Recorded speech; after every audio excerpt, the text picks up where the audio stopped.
with one of my friends. I did it yesterday. I had makeup. Right. It was a conversation with my friends. We got into a disagreement, but I solved the problem. I talked it out with him, and we made up. And he apologized for it.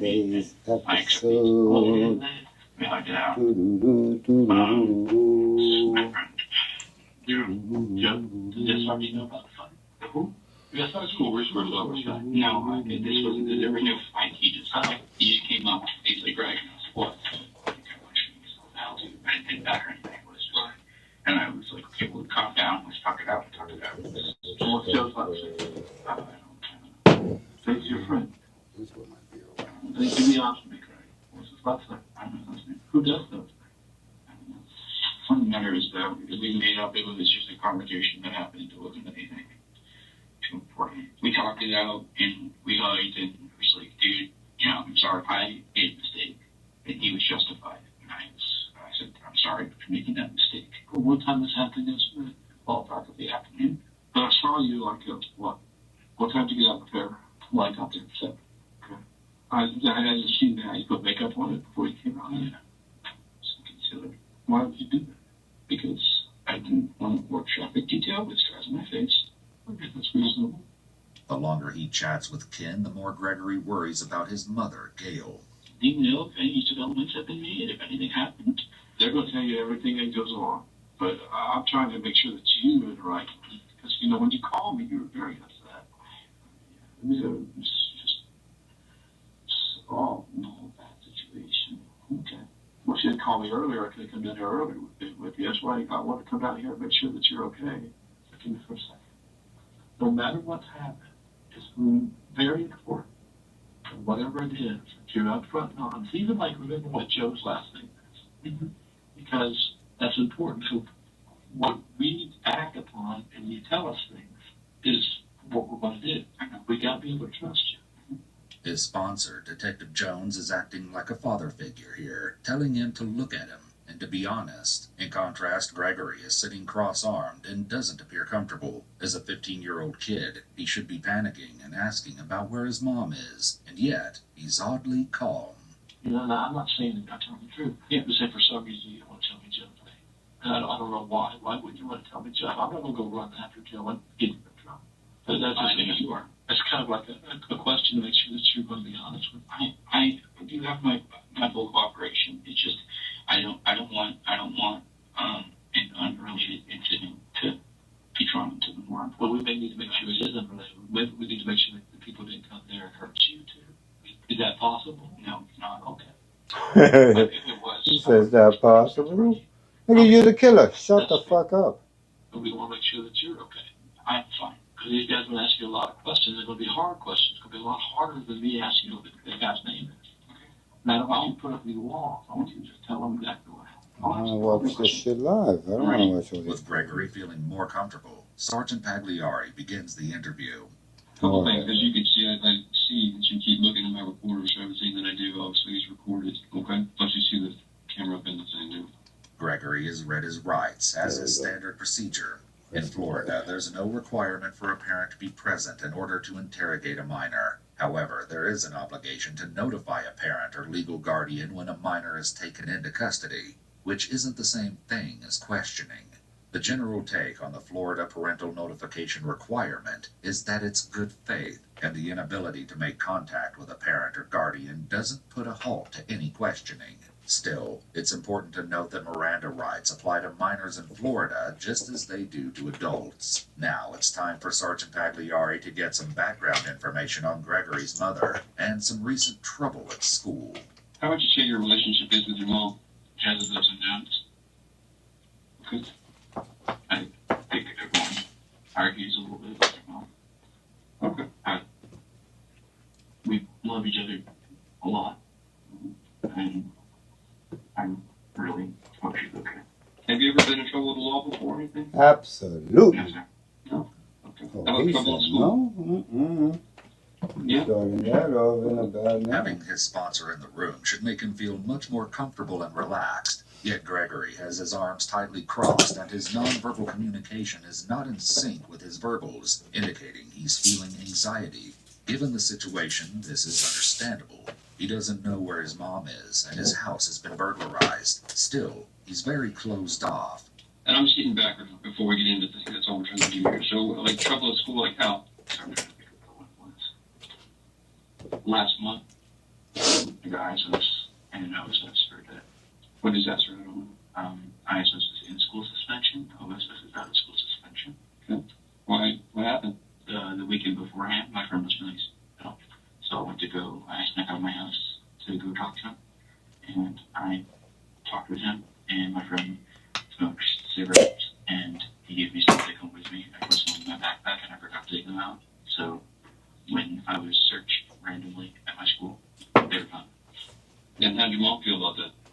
She was not happy. But we worked out a solution, which was me going to do community service for my church. Okay.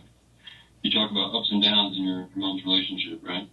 So that would probably be one of the downs, I would assume? No, because she was justified in her anger. That was my fault. But previously, my mom has done things that were not justified. You want to tell me about those? I really need to know. It was just impulse. Well, not even serious. Gregory is making an attempt to not only be perceived as a good person by making himself look like someone who would admit it when he did something wrong, but also to control the interview when he adds all you really need to know, given the fact that he's only 15. This is all very bold. Okay. I'm not here to get your mom in trouble, okay? So, yeah, I know. Okay. So if you think that what you're going to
Or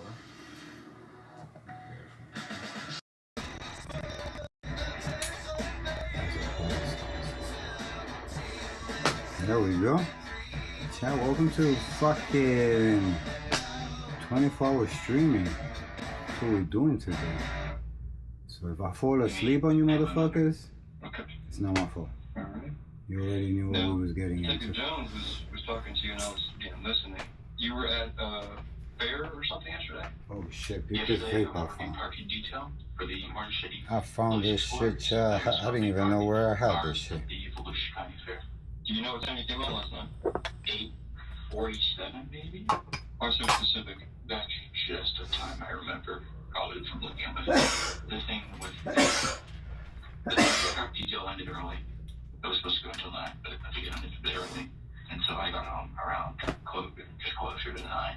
So, yeah. Mom was home? Yeah. Okay. And you guys, when you got home, conversation with mom, ask how your day was, anything? Yeah. How'd that go? Good. Okay. We talked, we ate dinner. What'd you guys have for dinner? I don't remember. You don't remember what you had? No. Must not have been very eventful. No, just look around night. There's a slight upward inflection when Gregory answers good. This often indicates a bit of uncertainty. When you got home, conversation with mom, ask how your day was, anything? Yeah. How'd that go? Good. The rest of Gregory's answers are also short and vague. But most interestingly, he also seems to be emphasizing that last night was, as he said, just like every other night. All of this together seems to suggest the opposite of what Gregory is saying. And something about last night was not good or like every other. So mom doesn't make good food? Because it seems to me dinner's never eventful. Is that what you're telling me? I know. Because when I find her and tell her, I'm going to say, listen, Greg says the dinner's uneventful. Think she's going to be upset with me or upset with you when she says that? Maybe. There are a few interesting interactions here. For one, a bit earlier, Gregory gives a very specific answer of 8:47, which sets the stage that his memory is very good. Second, the detective seems to have noticed how closed off Gregory is being still, and is doing a little bit of friendly picking on him to build rapport. However, when the detective talks about finding his mom, Gregory makes some anchor point shifts. This thought should have raised a bit of hope or excitement, yet instead, he shows signs of anxiety. She said she goes off on you for other stuff, so I don't want her to go off on you for that. Whatever. It's whatever. How do you deal with it when she goes off on you? I've gotten better at it. You got better at it? I used to get really angry and emotional, but I kind of realized that's not worth it. Well, that's the only way to deal with it. The worst thing to do would be put your hands on her. I would never do something like that. You would never put your hands on your mom? No. I don't think I've been that quite clear to her. We had an argument a couple months ago. It was like a long time ago. And she sat across the room because she didn't trust me. And I told her I could, yell and scream at you all I want, do the exact same stuff you did to me, but I'd never let my hands on you. Never. That's just not what I do. Gregory repeats the statement that he would never lay his hands on his mother, and then makes some convincing character reference statements. It's clear that he's working really hard to be seen as a calm, non-violent person who couldn't have hurt his mom. It makes you wonder why he feels the need to emphasize this when she's just missing at this point. Sergeant Pagliari begins building a timeline. Okay, what happened this morning? I slept in. My alarm was not set. She woke me up around 6:20. I sleep in my clothes. So what you're wearing right now is what you wore at school? No, I changed shirts when I got home. Okay. I was sweaty. This is an odd detail. Why would Gregory even think of changing his shirt when he came home and found his house burglarized and his mother missing? But your pants and shoes are the same? Yes. And your socks? You got shot? Yeah. Okay. So 6:20 you slept in. Okay. Mom came woke you up. Fired up, huh? She wasn't angry. Okay. Come lay down with with me. Go brush your teeth and hop in the car. So I grabbed my backpack, I went and brushed my teeth. Well, it's 3 o'clock, I'll we're not going anywhere. Messed with my hair a bit, and then I got in the car. So what time do you think you go to school? Honestly, I have no idea. You can look at your phone? It's probably in the ballpark of like 6:40. Okay. It's certainly interesting that a few minutes ago, Gregory could remember the exact minute he got home, but now he honestly has no clue what time he got to school. Talk to anybody when you got there? Hey, what's up? You have friends at school? Yes. Who'd you talk to? First person you saw? I already saw this shit. First person I saw. Mm-hmm. For a brief moment, Gregory unblocks by lowering his arms and leaning forward. He then wrings his hands together before closing back off. Something about this line of questioning made him a bit uncomfortable. But why? Probably my friend Kat. Kat? Yeah. Boy or girl? Female. You got a last name? No. Who's your friend? Your last name? I'm gonna keep it real with you. Honestly, I don't really got that many friends. I'm not like a super social person. Okay. Nothing wrong with that. I have a lot of acquaintances that I have that I've either A, had a class with in the past, or B, have class with now, or C, I know from elsewhere. And so. You okay? Yeah. Okay. No You worries. sure? No worries. I get that. What's your first period class, buddy? Biology. Who's that teacher? What happened? Oh, right here. Don't worry about it. What building is that? Room, building, everything else, you know? This is so we can see what we're doing. Building 3. 403. 403 is the room? Well, building 3. Yeah. Floor 3. Oh, floor 3. I don't have the room number. You want to take a stab at spelling the last name of that teacher? Latsoy, or maybe W, and E, I guess. Man, woman? The guy? Guy. Okay. You like him? He's a good teacher? I have a D in his class. You have a D? Yeah. How's mom feel about that? We had an argument about it last night. Oh. Tell me about that.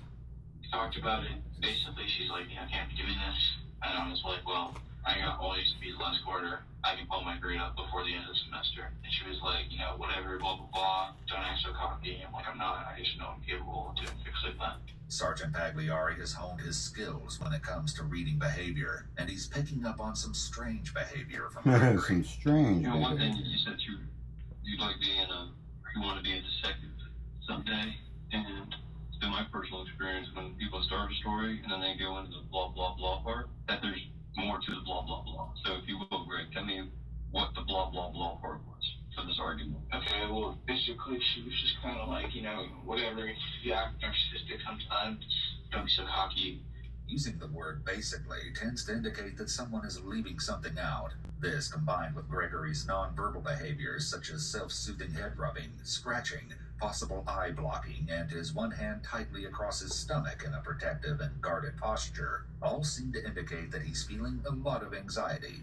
And I was like, well, I'm not cocky. I'm capable. I feel like I have the skill.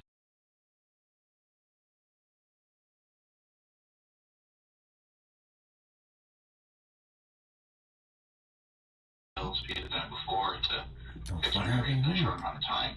And I was like, I probably could fix my biology. And I was like, all right. So I studied my biology for about an hour, and then I went into her room, and she was on the phone with Dad. I said, hi, Dad. And then they hung up, and then I said a prayer with her for a good night, and then whenever for a million hours for Grandma, for Uncle Joe, and stuff like that. When people say "and then" or jump to parts of their story by saying "and" repeated a few times in a row,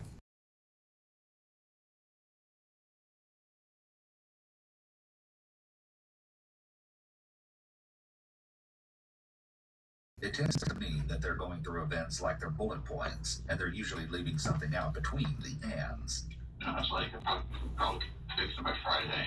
So I studied my biology for about an hour, and then I went into her room, and she was on the phone with Dad.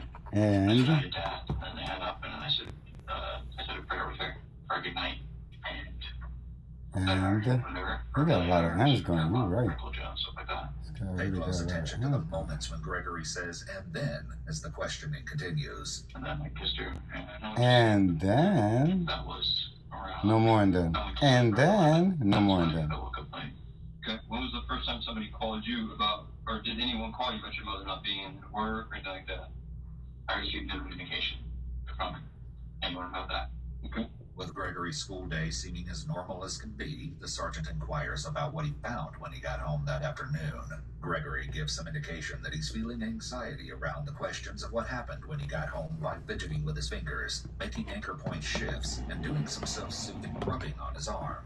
It's important to note that an innocent person might also experience anxiety with these questions, as coming home to such a house after a robbery would be traumatic. However, it's still going to be noted by the detective. How long would you say it takes you to get from the bus stop to your house? 10 to 15 minutes. You weren't running or anything today, were you? No. Gregory makes even more anchor point movement shifts as this line of questioning starts, moving his leg up into a barrier position and engaging in some self-soothing as well. Front door was locked. You used the key. Mom's car was in the driveway? That's correct. And you told Detective Jones it was running? It was running. Is that all? There we go, Chad. Car is even there at all? Yes. We fucking did. She first at the Sunrail station, and then she takes her bike on the Sunrail to go to her job. How long you to get home? 6:30. Car's in the driveway and it's running. That's weird. Car's there at all. It's weird. You agree? Yes. So now you use the key and open the door. What do you do? What's the first thing you do when you went inside? Well, I noticed that there was all over the floor, like just a bunch of like crap everywhere. And the closet doors were open, and there was stuff spilled on my table. I just noticed that the front view of my house was chaotic. Spilled on the table where? On the table. What room's the table? Oh, my house, you go through the front door, and there's this hallway. My room is this way, and then there's a dining room table right here. Okay. Gotcha. And the next thing I did was I went in my room, and I noticed that there were things missing, and that there was dressers and crap, all that crap just pulled out, just thrown everywhere. What's missing from your room?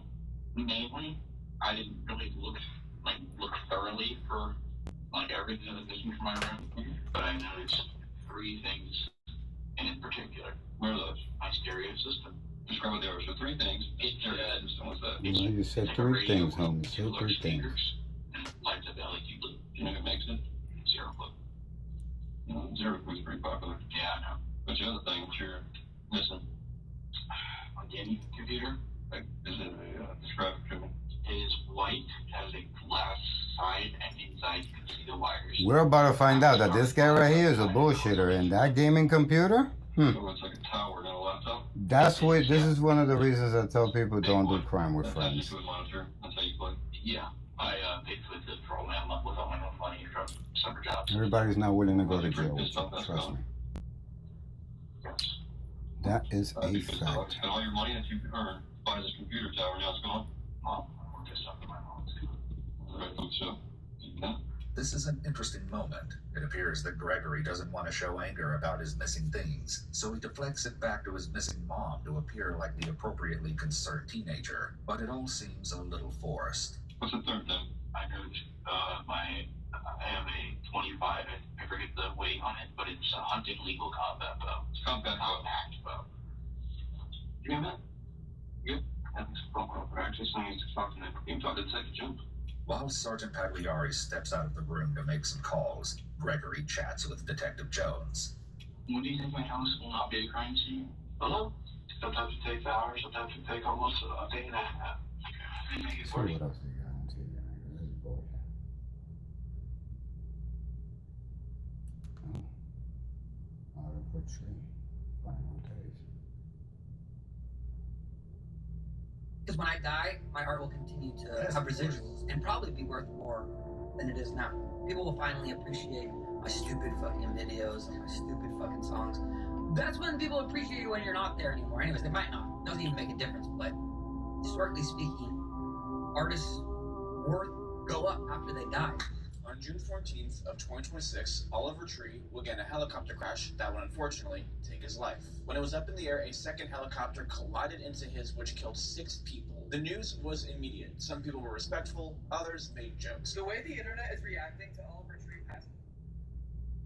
I think I had it about people that got those kind of opinions. He is just 19 and charged with a quadruple homicide. Oh, really? This is Maurice Harris, gunned down 4 people near 75th and Coles last week. The reason?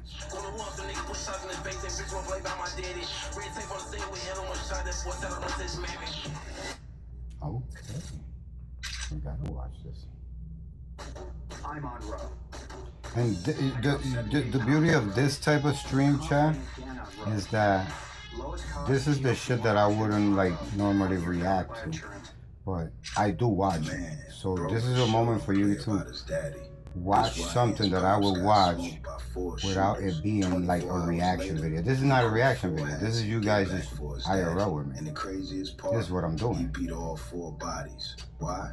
Because witnesses was too scared to testify. This is Lil Wet, aka Drench from NLMB. Before we start, smack that like button, gang, and keep rocking with me. You locked in with Hood Edition, and today we dive in. Shouts to Hood Edition. Everybody go follow Hood Edition.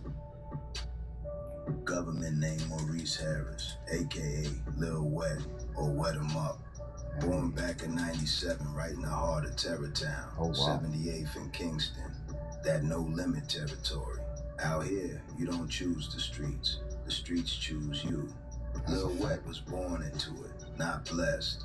His dad was Jerry Jacobs, aka Big Wet, a real main face from NLMB, a high-ranking OG from back in the day who held massive respect on the east side. That was his daddy, his everything. The bond between them was tight. Real deal love. All I can say, chat, is that this guy right here did not see anything wrong with everything he did, because let me tell you, that was just, you know what I'm saying? Like, he was just heir to the throne. Like that's why I did a lot of stupid shit, because my dad was a deported drug dealer. You know what I mean? And unfortunately, the shit happens is that you take after the things that you grow up seeing. My uncles, my dad, everybody was just wild out territory, my block. Everything was active. So I didn't think that there was anything wrong with any of that stuff. In fact, I was probably putting in work to be respected, because respect means that you're causing serious damage to your opponents, and you know, you're making serious money, which is destruction to your community. So all these things, like I said, you don't know any better. You just know that that's what you know. That's what you know. That's what I know. Wet didn't just raise him. He showed his boy the ropes and taught him exactly how to move in these streets. So Lil Wet took that name from his pops and ran with it till this day. To understand the son, you gotta know the father. Big Wet wasn't just any OG. He was a certified factor for No Limit. Man was a known No stepper, Limit. booked twice for murder and got arrested 49 times by CPD. Booked 49 times by 12. Man was busy in the field. Him and OGs like White Folks and G Slim, those were the real generals of the set. Big Wet and G Slim were like left and right hands, running Terror Town and showing the shorties how to slang dope and tote straps. G Slim was the big boss, a legend out here. He was the father of Lil G Slim from NLMB, the brother of Kurt Mack from Snoblock/Dro City, and the uncle to Melly and Wu from 051 Young Money. But in 2017, G Slim was 40 when he got took out on accident by Mookie from NLMB while they were trading shots with Lakeside. With the old heads dropping or locked up, the torch fell straight to the youngins, and Little Wet was already bred for it. See, G Herbo is his cousin. G Herbo? So grew up right in the mix with Mally, Man, Merch Money, Cairo, That's Mad Max, Cairo? Rock, and the rest of the crew. See, I knew I heard of these and No Limit guys. Cairo. That man is straight. Yo, you don't want to fuck with that guy, bro. And I'm not saying nothing because he's a tax-paying citizen and he's a talented person. But trust me, you don't want to fuck with that guy. They had a whole pack of shorties getting into everything early. But Lil Wet, he was younger than them, but he was a straight menace. Active in the field since he was a little kid. He caught his first bullet before he turned 14. By the time he hit 18, man already had 29 arrests on his juvenile record, catching charges for everything from armed robbery to toting illegal pipes. First time CPD booked him, he was only 12 years old. He's no stranger to CPD. Harris has had 29 arrests. His crimes range So, from armed I think I robbery to got unlawful more than that. firearm possession. His first arrest was at the age of 12. February Mine too. 20th, 2012. They're arrested at 11, bombing the 14th Street, the 14th Street train station. Outside the liquor store in Kingston. Lil Wet is only 14 years old, standing there on the block with the guys. Everything felt normal until it wasn't. Big whips slipped up slow, windows rolled down, and shots started ringing out everywhere. That's 7 crazy. people got hit in seconds. Of course. Lil Herb, G Faro, and Little Wet all caught slugs, with Little Wet catching a hot one straight to the hip. You know how I go on Warzone in Chicago. Enemies pulled up shooting. I got hit. I got hit actually in the foot. Like it was kind of big. It was like 8 of us got shot. Me, my younger cousin. My cousin was like 13. You know what I'm saying? Just to give you a little feeling of how it was. But it was like 8 of us that got shot that day. But the physical pain was nothing compared to the heartbreak. His close homie Rock tried to run into the store, but got caught at the door, while Alamo got dropped right outside. They both lost their lives that night. The word on the street is Lakeside was behind that work. And for a 14-year-old Lil Wet, things just got entirely too real. Rock was the first homie his age to get taken by the ops. The pain went deep. Yeah, along with Lil Rock. Gang, that's a gang. I got hit on my hip.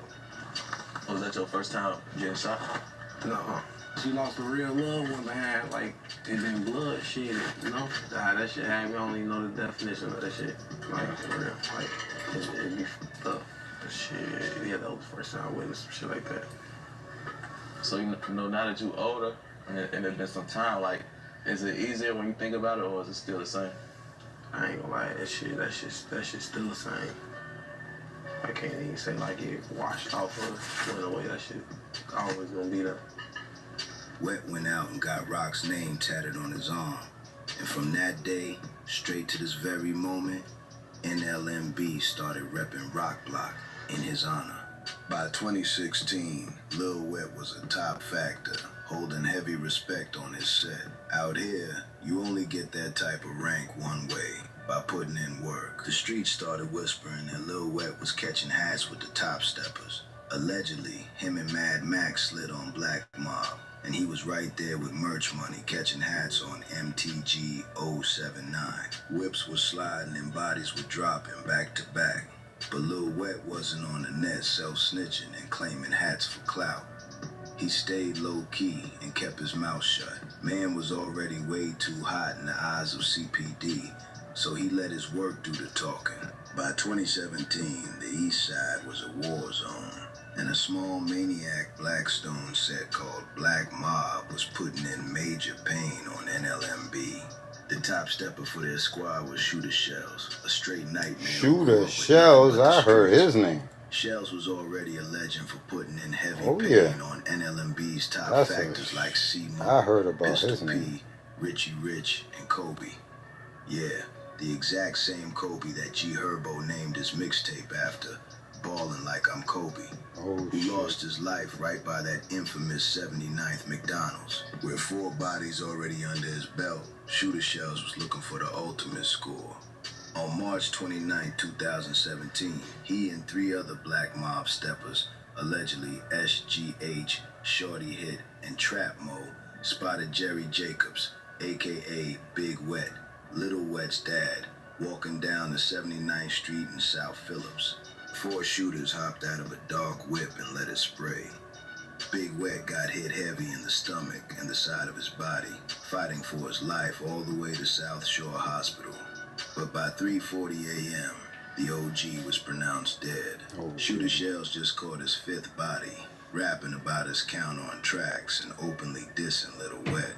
When the news hit Lil Wet that his pops was gone, that rage had that man completely blind. He wasn't thinking straight. He went crazy, and he was acting off pure, raw emotion. He didn't care about looking for the specific ones that did it. All he wanted was blood from any ops. If you repped a rival block, you were a target. So just hours later, on March 30th, 2017, Lil Wet strapped up with Mad Max, NLMB's most feared stepper. They went lurking just a mile away from where Big Wet got hit, over on 75th and Coles. They spotted some guys at Nadia's Fish and Chicken. It was 4 people, Emmanuel Stokes and Edwin Davis, 2 guys from Sino City, and 2 shorties who were brothers, Dylan Jackson, a.k.a. KD, and Raheem Jackson, a.k.a. Rocco, from Stony Spot. They weren't the ones who did Wet's dad. They were just in the wrong place at the wrong time. But to Lil Wet, they were ops, and that was good enough. At around 3:30 p.m., in broad daylight, it was pure madness on 75th.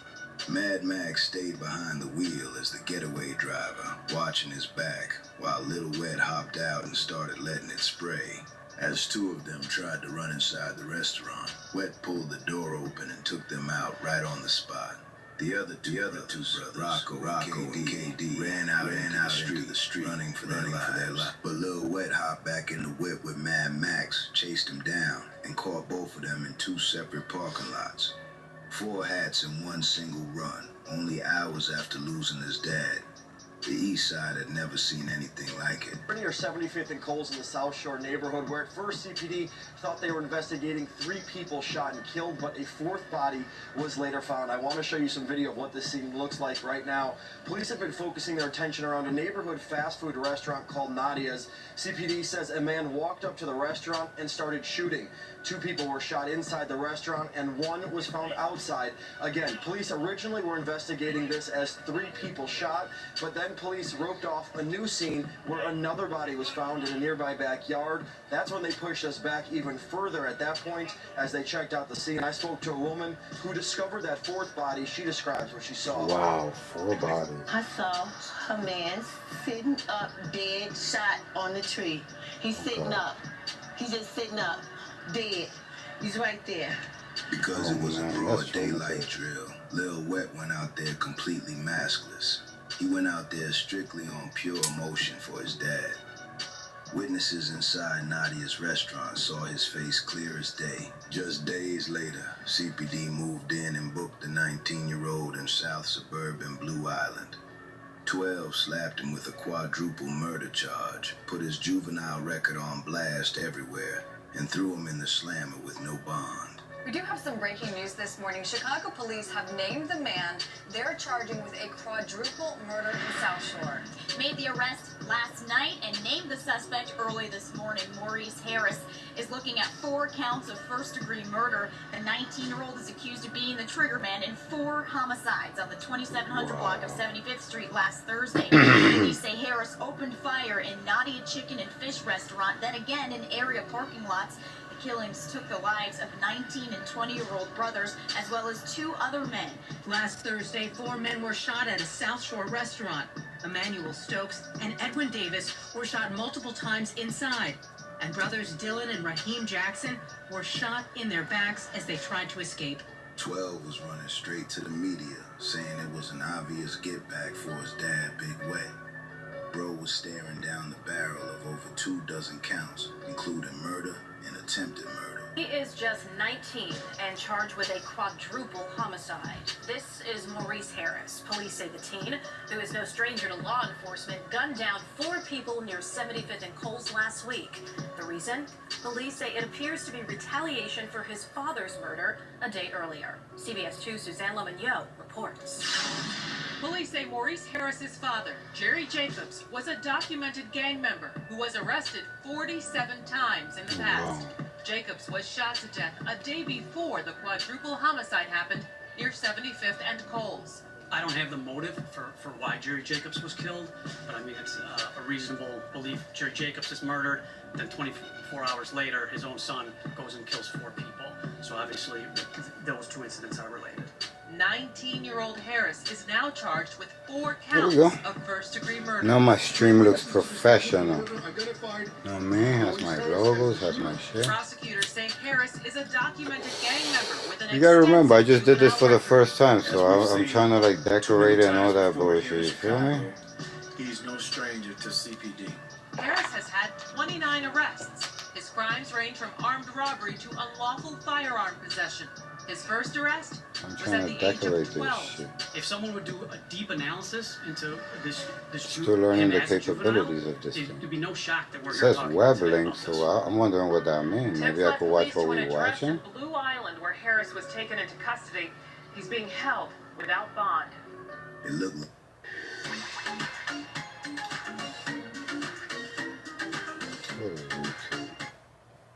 Everything is in order, guys. Oh my gosh!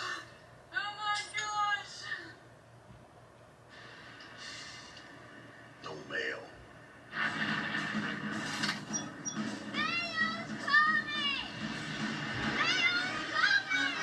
What the fuck you mean? Look for the yellow lid.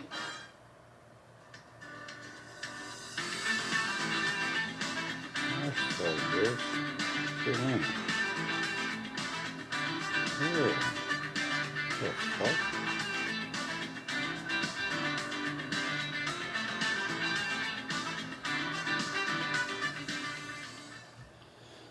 The fuck? Emergency alert. Bills are due. Skip Wallet's empty. What do? I've got Bridget. They got my back with $25 to $250 cash in minutes. No credit check, no late fees, no interest. Just tap Get Cash and breathe easy, y'all. Pay Bridget back when you can. No hassles at all. Now remember, Bridget is a transparent, affordable way to help you stay on track with your finances. Download Bridget today. It looked like he threw his whole life away over his pops. And for Lil Wet, it was like everything just went black. He just lost his father, and now he was facing life in jail at only 19 years old. As soon as the news hit the streets that Lil Wet caught 4 hats, the ops from Black Mob and KTS started heavily mocking and dissing his name. KTS Dre from Lakeside hopped on IG Live, laughing and saying they caught the wrong ones. Oh yeah, Lil Wet, award your daddy, ho, nigga. Come on. Nigga came home, boy, all them innocent ass, all that shit, all innocent people, boy. That's another thing y'all ass be weird as hell. Them all innocent motherfuckers, man. Y'all be acting like I'm fucking did some shit. Shut up. I fucking ain't cried about none of them people. What probably they mamas, nigga. To make it crazier, Shorty hit from Black Mob, who was allegedly one of the 4 shooters on the hit that took Big Wet out. Even hopped on a track, directly dissing Lil Wet and his pops. That's true.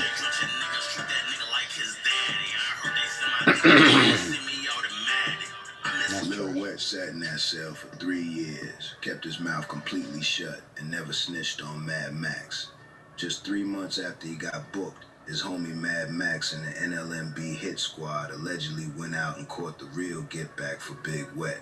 On July 10th, 2017, they caught shooter shells from Black Mar Blackin'. Damn, They overdue him, putting 16 bullets into his face alone. Wow. It was one of the most brutal responses the city had ever seen. While Lil Wet was doing that 3-year stretch, bro was a straight menace in the county. He was always on that same type of time, fighting, and even caught another charge behind bars for throwing up signs on camera. Sergeant Daniel, star number 3168. We have identified the detainee who refused to give his name or statement. It is detainee Harris, Maurice Harris, ID number 2015-092-1218. You want to tell me your name now? You just said it, shit. What I gotta tell you? Tell me your ID number. You just said it. What I gotta tell you for? Okay, detainee is being uncooperative again. This is detainee Harris, Maurice Harris, ID number 2015-092-1218. We're gonna end the attempted statements.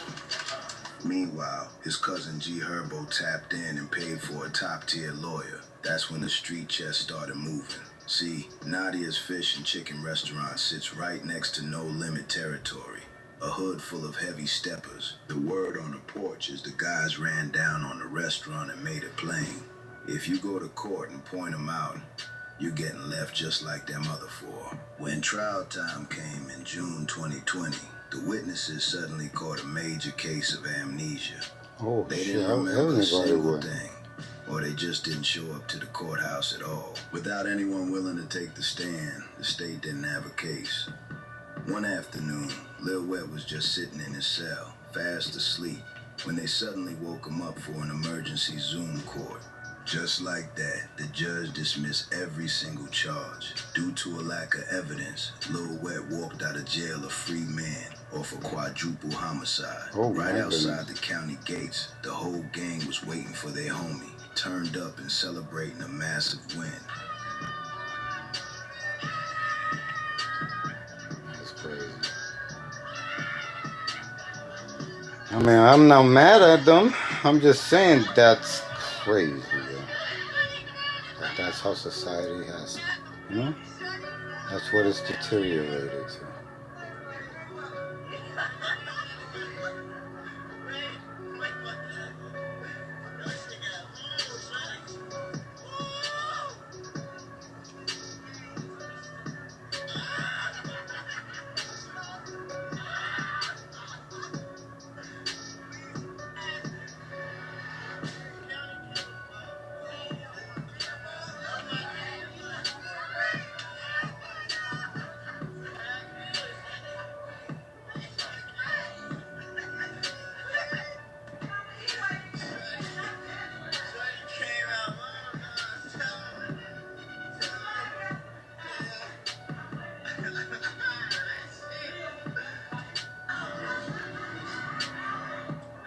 He returned to the block as the top factor for No Limit for standing tall and staying silent. Lil Wet tapped straight into the music, changing his name to Drench, and every track he dropped was touching 1 million views off his street clout alone. Because when you beat 4 bodies, that's heavy street credit. Hey, back out here. No doubt. Full up fresh out. Anything might happen to you.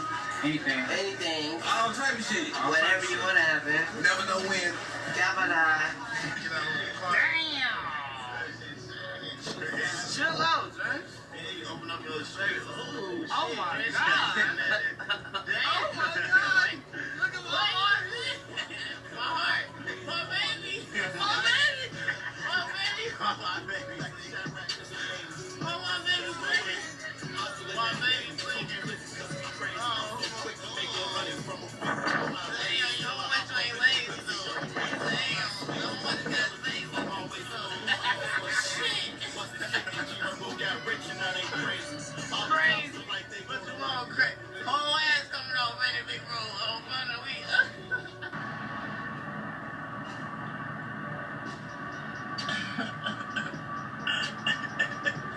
Bro started taking them everywhere as his official muscle. There's remorse right here with no limit, wet them up.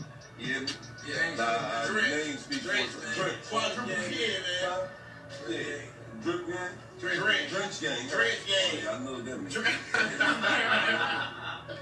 Yeah. You niggas drenched, yeah. Your niggas get drenched with no rain, yeah. Flying on private jets to the BET Awards and hitting the studio with Chief Keef, Lil Uzi Vert, 21 Savage, and Wallow. Gotta wax on the table and wax on your wrist. Nobody in the industry was going to play with Herbo when they knew he had a documented 4-time stepper sitting right next to him. Bro went from fighting life in a dog cell to leveling up with the biggest stars in the game. Even Lil Durk showed him love, rapping, "Don't sweat when you see wet, he leave you wet, wet." Shout out to Drench. Fresh out the county gates in 2020, Lil Wet and Cairo didn't just go back to the block. They started a whole new wave. They birthed a new subset right out of NLMB called Drench Gang. See, Drench Gang is the exact same thing as O Block's Get Back Gang. It's a small, tight clique of top factors and young shorties. And the rules are simple. You cannot claim Drench Gang if you don't put in work. You gotta be a certified stepper to even say the name. Right at the front lines of this new set was Mally.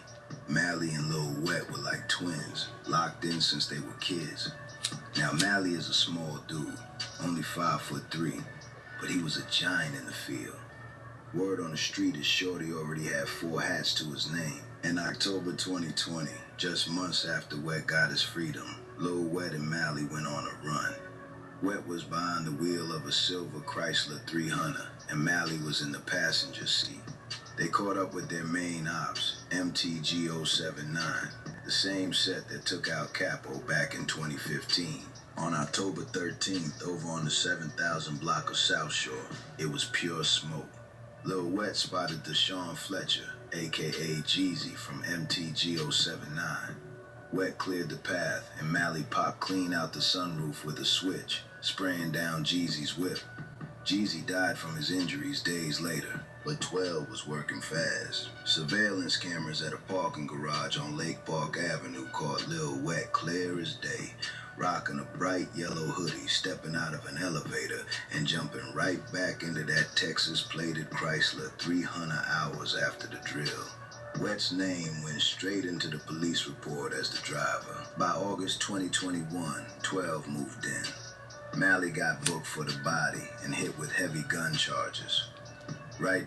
Deals don't wait for payday. You can get $25 to $300 in cash advances fast. Download the app and get your deal.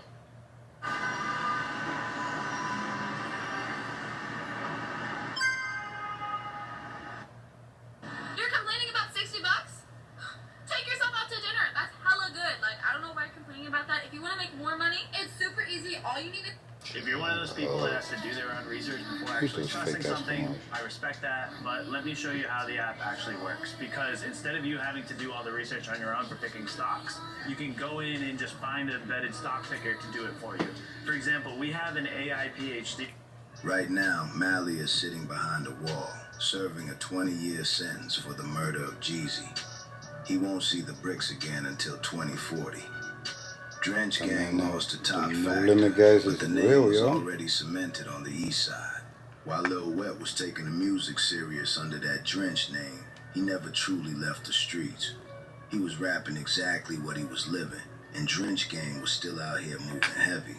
We fuck them up and chase them down. They out that deep, let's switch the crowd. We hit that cut, don't make a sound, just pop out quick and blow them down.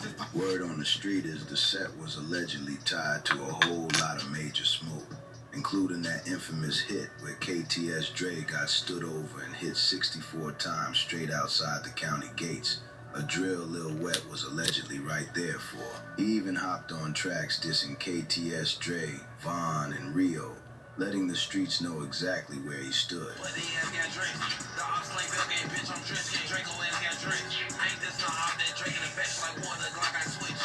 He was likely on a lot of drills, but he never claimed a thing because 12 knew exactly what it was.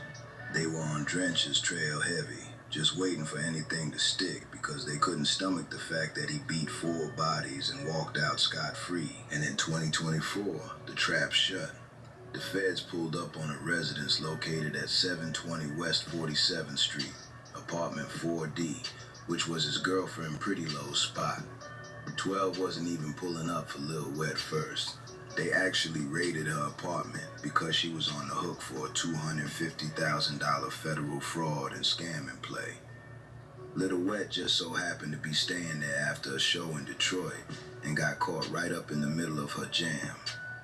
They came there for a scammer, but walked out with the biggest factor in NLMB. When the feds blew the door, they saw Lil Wet lean out the window and toss his pipe onto the roof. They recovered it right out of a pile of snow. A Glock pistol loaded with 17 live rounds with a switch on it. You already know the feds do not play with switchies. They were looking to max him out with 10 years. Pure revenge over that quadruple homicide. When it went to court, the prosecutors went crazy trying to keep him locked down without bond. They literally played his own music videos like What? Murder Man. That's right fucking in front of the against judge, the law. using his own lyrics to prove he wasn't just rapping. He was That's living against the it. law. Bro beat the craziest odds in Chicago history. Just He to beat get it? caught up over a Of switchy course. at his girl's spot. He should have beat it. Now, the tables have completely turned. Jail calls leaked out of Lil Wet talking to Big Op about how rough the feds are treating him, saying they hating on him, and he hadn't even eaten in 6 days. He went from private jets with Herbo right back into a cold cell, fighting a federal jam that ain't so easy to shake. But this is Chicago. The craziest part about it, right while I'm cutting this dot, Lil Wet just touched down. After doing 2 years behind the wall, Bro beat the feds and got released just 3 days ago on June 18th, 2026, beating 4 bodies in a federal switchy. The No Limit factor is officially back on the bricks. So that's the story of No Limit Lil Wet. If you want to see the story of No Limit Cairo, it's already live on the channel. You're locked in with Hood Edition. We out. Yo, shouts to Hood Edition. You're tired of your car insurance? They're giving us the hard-hitting journalism that some people can't get, even if they went and try to get it. Because he's tapped in. He's locked in. If you want to see my videos early, extended, and uncut, visit patreon.com/TraplawRoss, where you can sign up for just $2. No. That's not what we're doing. What are we watching? What else we got here? Some people need to be gone, bro. You know what I'm talking about? Number 1, Cecil Batiz. On December Most 3rd, unfortunate teen robbers who met their end mid-robbery. 18-year-old Teoni Juarez walked into a busy meat market in New Orleans. Okay. See, these are things that I watch, before 8 o'clock that but night. I don't be like, I don't know, I don't want to stream stuff like this because it's like, I don't like to glorify the shit, but I do watch it. So this IRL stream that we having right now, chat, is pretty awesome because you guys could, it's like you watching TV with me. So I really appreciate everybody who's on the live. 400 block of the South I-10 service road in New Orleans East. It was around 7:50 that evening when the 2 masked teenagers walked inside. Instead of targeting the entire store, they headed straight for a cell phone counter operated by a single clerk. Everything happened in a matter of seconds. Cecil aimed his handgun at the clerk and demanded cash while Teoni moved in to help collect the money. Outnumbered and staring down the barrel of a gun, the clerk did exactly what they wanted. With the cash in hand, the 2 teenagers stuffed the money into their pockets and turned toward the front door, convinced the robbery was over. They had no idea what was about to happen next. Yeah, I'm sure. Turning their backs on the clerk turned out to be a costly mistake. Shielded by the counter, he quietly reached for a handgun the teenagers never knew he had. As they started toward the exit, he drew the weapon and fired. The first shot struck both teenagers. Cecil Batiz was struck in the abdomen and collapsed inside the store. Despite being shot in the right forearm, Teoni Juarez managed to escape, firing back at the clerk as he ran through the front door. Wow, you see that, What chat? happened next changed the entire case. You see that, What chat? had initially appeared to be a straightforward act of self-defense No, that's not. quickly That nigga became chased the him focus down. of a criminal investigation. That nigga chased him. Surveillance Look, video look, look. inside the market showed that after the initial exchange of gunfire, The clerk briefly stepped out of view. Seconds later, he returned, walked over to 16-year-old Cecil Batiz and as he finished lay him. wounded on the floor, and fired 2 more shots into him. While investigators were still responding to the shooting at the market, an unidentified woman pulled up to the emergency entrance at University Medical Center with a wounded That is Tioni Juarez in overkill, her bro. vehicle. That's not She self-defense. quickly dropped him off and drove away before hospital security or police could He stop her. drilled him. As officers secured the crime scene, others Oh, responded hell to the no. hospital, where Oh, Tioni was hell taken no. into custody. Cecil Batiz was rushed by paramedics to the same trauma unit at University Medical Look at Center, that. He was a but fucking his kid. internal injuries A were fucking catastrophic. child. The Orleans Parish Coroner's Office officially That pronounced the motherfucker did that shit on 16-year-old dead purpose, a yo. short time later. That's crazy, Tioni Juarez yo. survived his gunshot wound and was immediately arrested by detectives upon his discharge from the hospital. He was booked into the Orleans Parish Prison with a total bond set at $170,000. Because he had engaged in a violent mutual shootout during an armed robbery that directly resulted in a death, prosecutors applied Louisiana's transferred intent felony laws, formally charging the 18-year-old with manslaughter for the death of his own accomplice. Continued, authorities I did also not see that discovered coming. that Juarez was in the United States without legal immigration status after entering the country from Honduras as an unaccompanied minor. They ICE placed a railroad that federal motherfucker. detainer on him, meaning that even if he managed to post bond on the state charges, he would instead be transferred into federal custody to face immigration proceedings. The shooting quickly became one of the most debated cases in New Orleans East. Investigators with the New Orleans Police Department and the Orleans Parish District Attorney's Office closely reviewed the surveillance footage, focusing on one key question. Did the clerk's actions remain lawful after the initial No. exchange of gunfire? I think he got trigger Prosecutors happy. ultimately declined to file charges. District Attorney Jason Williams publicly acknowledged that the legal analysis was complicated, explaining that the law changes dramatically once someone points a gun at you during a robbery. Even so, the decision divided the That's what you community, call with many arguing the somebody final 2 shots who crossed had an the line, ulterior while motive others believed the and clerk just had didn't every want to right show to it. defend himself. And that was the Number moment 2, they got a chance to like, Isaiah come on, Reed, that was Jaime overkill. Think Hernandez, about that for a and second. Brandon Gresham. It's At around crazy. 4 in the morning on Monday, September 16th, 2019, Thank you, a Pedri. homeowner Thank and you, 2 of his Pedri. relatives were standing outside their house in a quiet cul-de-sac in Conyers. Out of nowhere, 3 masked teenagers, 16-year-old Isaiah Reed, his We got 15-year-old 3 brother people Jaime watching. Let's Hernandez, go. and Thank you, 16-year-old Brandon everybody. Gresham walked right up to them in the 432 front yard. followers. I The didn't teens even were know we looking had for an that easy many. score, and to prove they Thank meant you business, so much. one of them immediately drew a handgun What is and my fired a shot fucking- directly at the residence. Oh, it's The not teenagers using it for believed this. they had the advantage. 3 armed robbers against 3 unsuspecting victims. But they had no Let's idea put who the they were actually microphone dealing back with. so And we within a can get matter of some clear seconds, this sound. routine neighborhood robbery was about to completely backfire in the worst way possible. The group targeted a home on White Oak Court, a quiet suburban street in Rockdale County where violent crime was rare. The homeowner, who worked long, erratic hours as a professional truck driver, was highly protective of his property, and his elderly mother Yes, he worked should. inside the house. His He fucking was house. standing in his front yard, getting ready to leave for an early morning shift, and talking with 2 relatives, when 3 masked teenagers emerged from the darkness. The teenagers came prepared.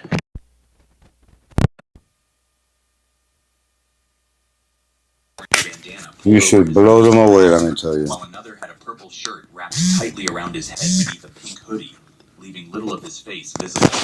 Armed with a loaded semi-automatic handgun, they believed the element of surprise. There we go, shall we? 3 robbers against 3 unsuspecting residents would make for a quick and easy robbery. When the first gunshot rang out from the teenager's weapon, the entire situation. Everybody scattered like roaches. The teenagers expected panic, surrender, That's a and immediate fact. compliance. Instead, they walked directly into a massive tactical mismatch. The homeowner was legally armed, highly alert, and carrying his own high-caliber semi-automatic rifle. Oh, he came prepared for the party. He brought extra artillery. Unleashed a heavy, rapid barrage of defensive gunfire.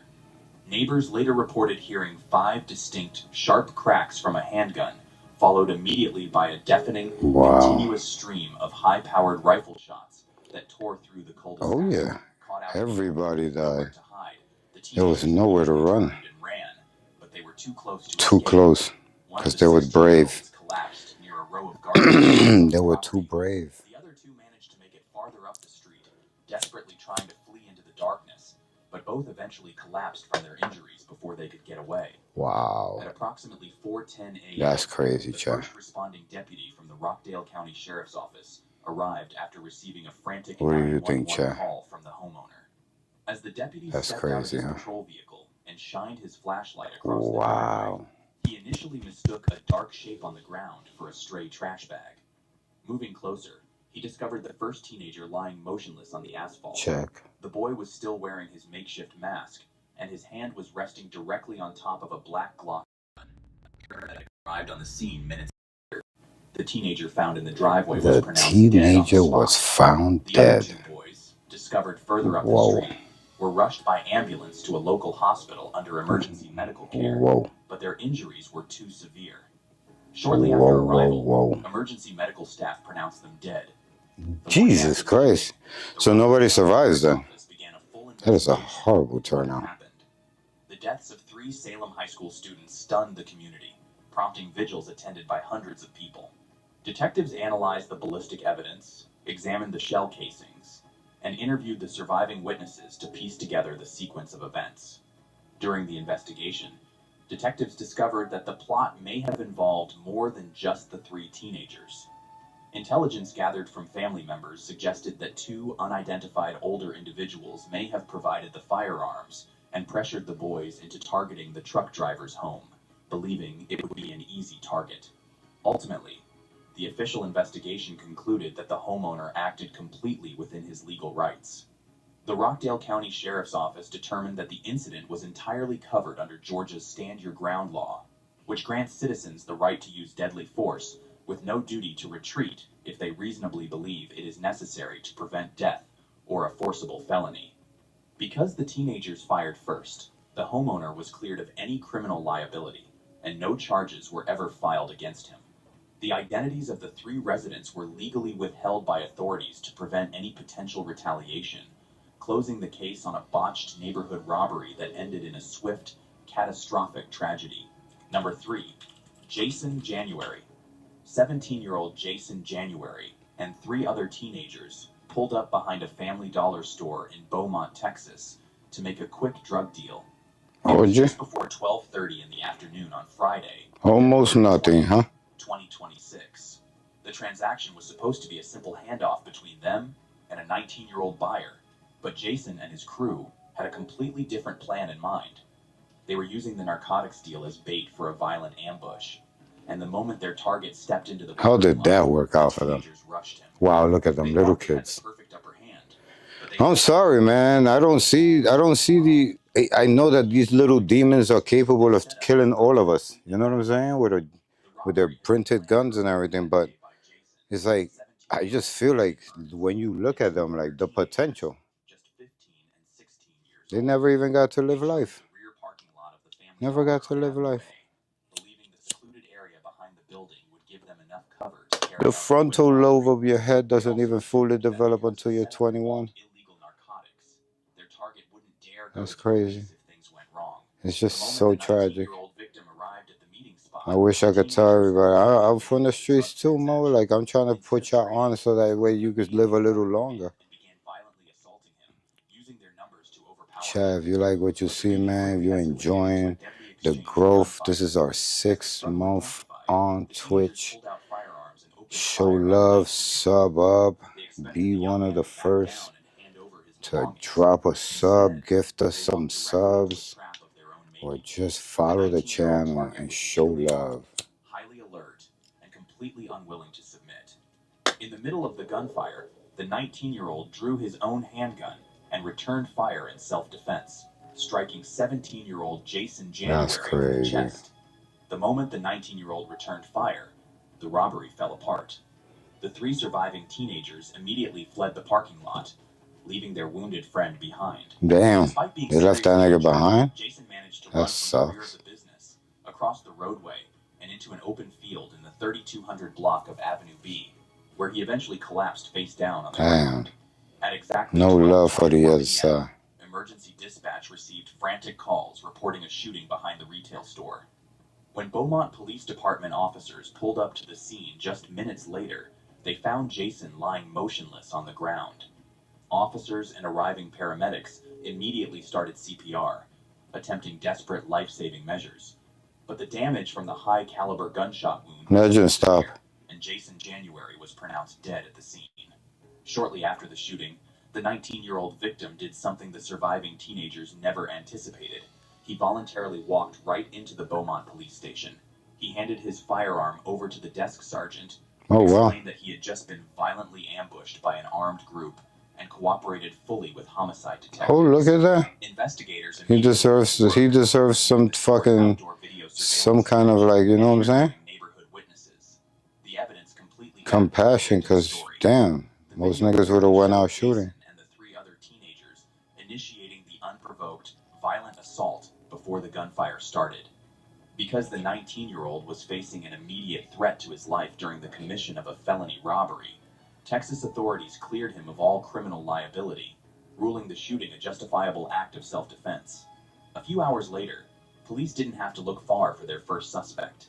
Just 2 blocks from the scene, officers spotted a young man matching the description provided by witnesses. They stopped him and quickly identified him as Brendan Ernest. A search of his backpack uncovered a firearm, and he was arrested on the spot. By Saturday morning, Ernest stood before a magistrate for his arraignment. The judge set his bond at $1 million, along with an additional $10,000 bond on the weapons charge, and ordered that he be placed on GPS monitoring if released. For the time being, he was going nowhere while the case moved through the courts. But 2 more suspects connected to the robbery were still on the run. Detectives reviewed witness statements and surveillance footage from around the Family Dollar, eventually determining that Jason, Brendan, and 2 younger teenagers, ages 15 and 16, planned and carried out the robbery together. Warrants were issued for the 2 juveniles on aggravated robbery charges. For the next 5 days, neither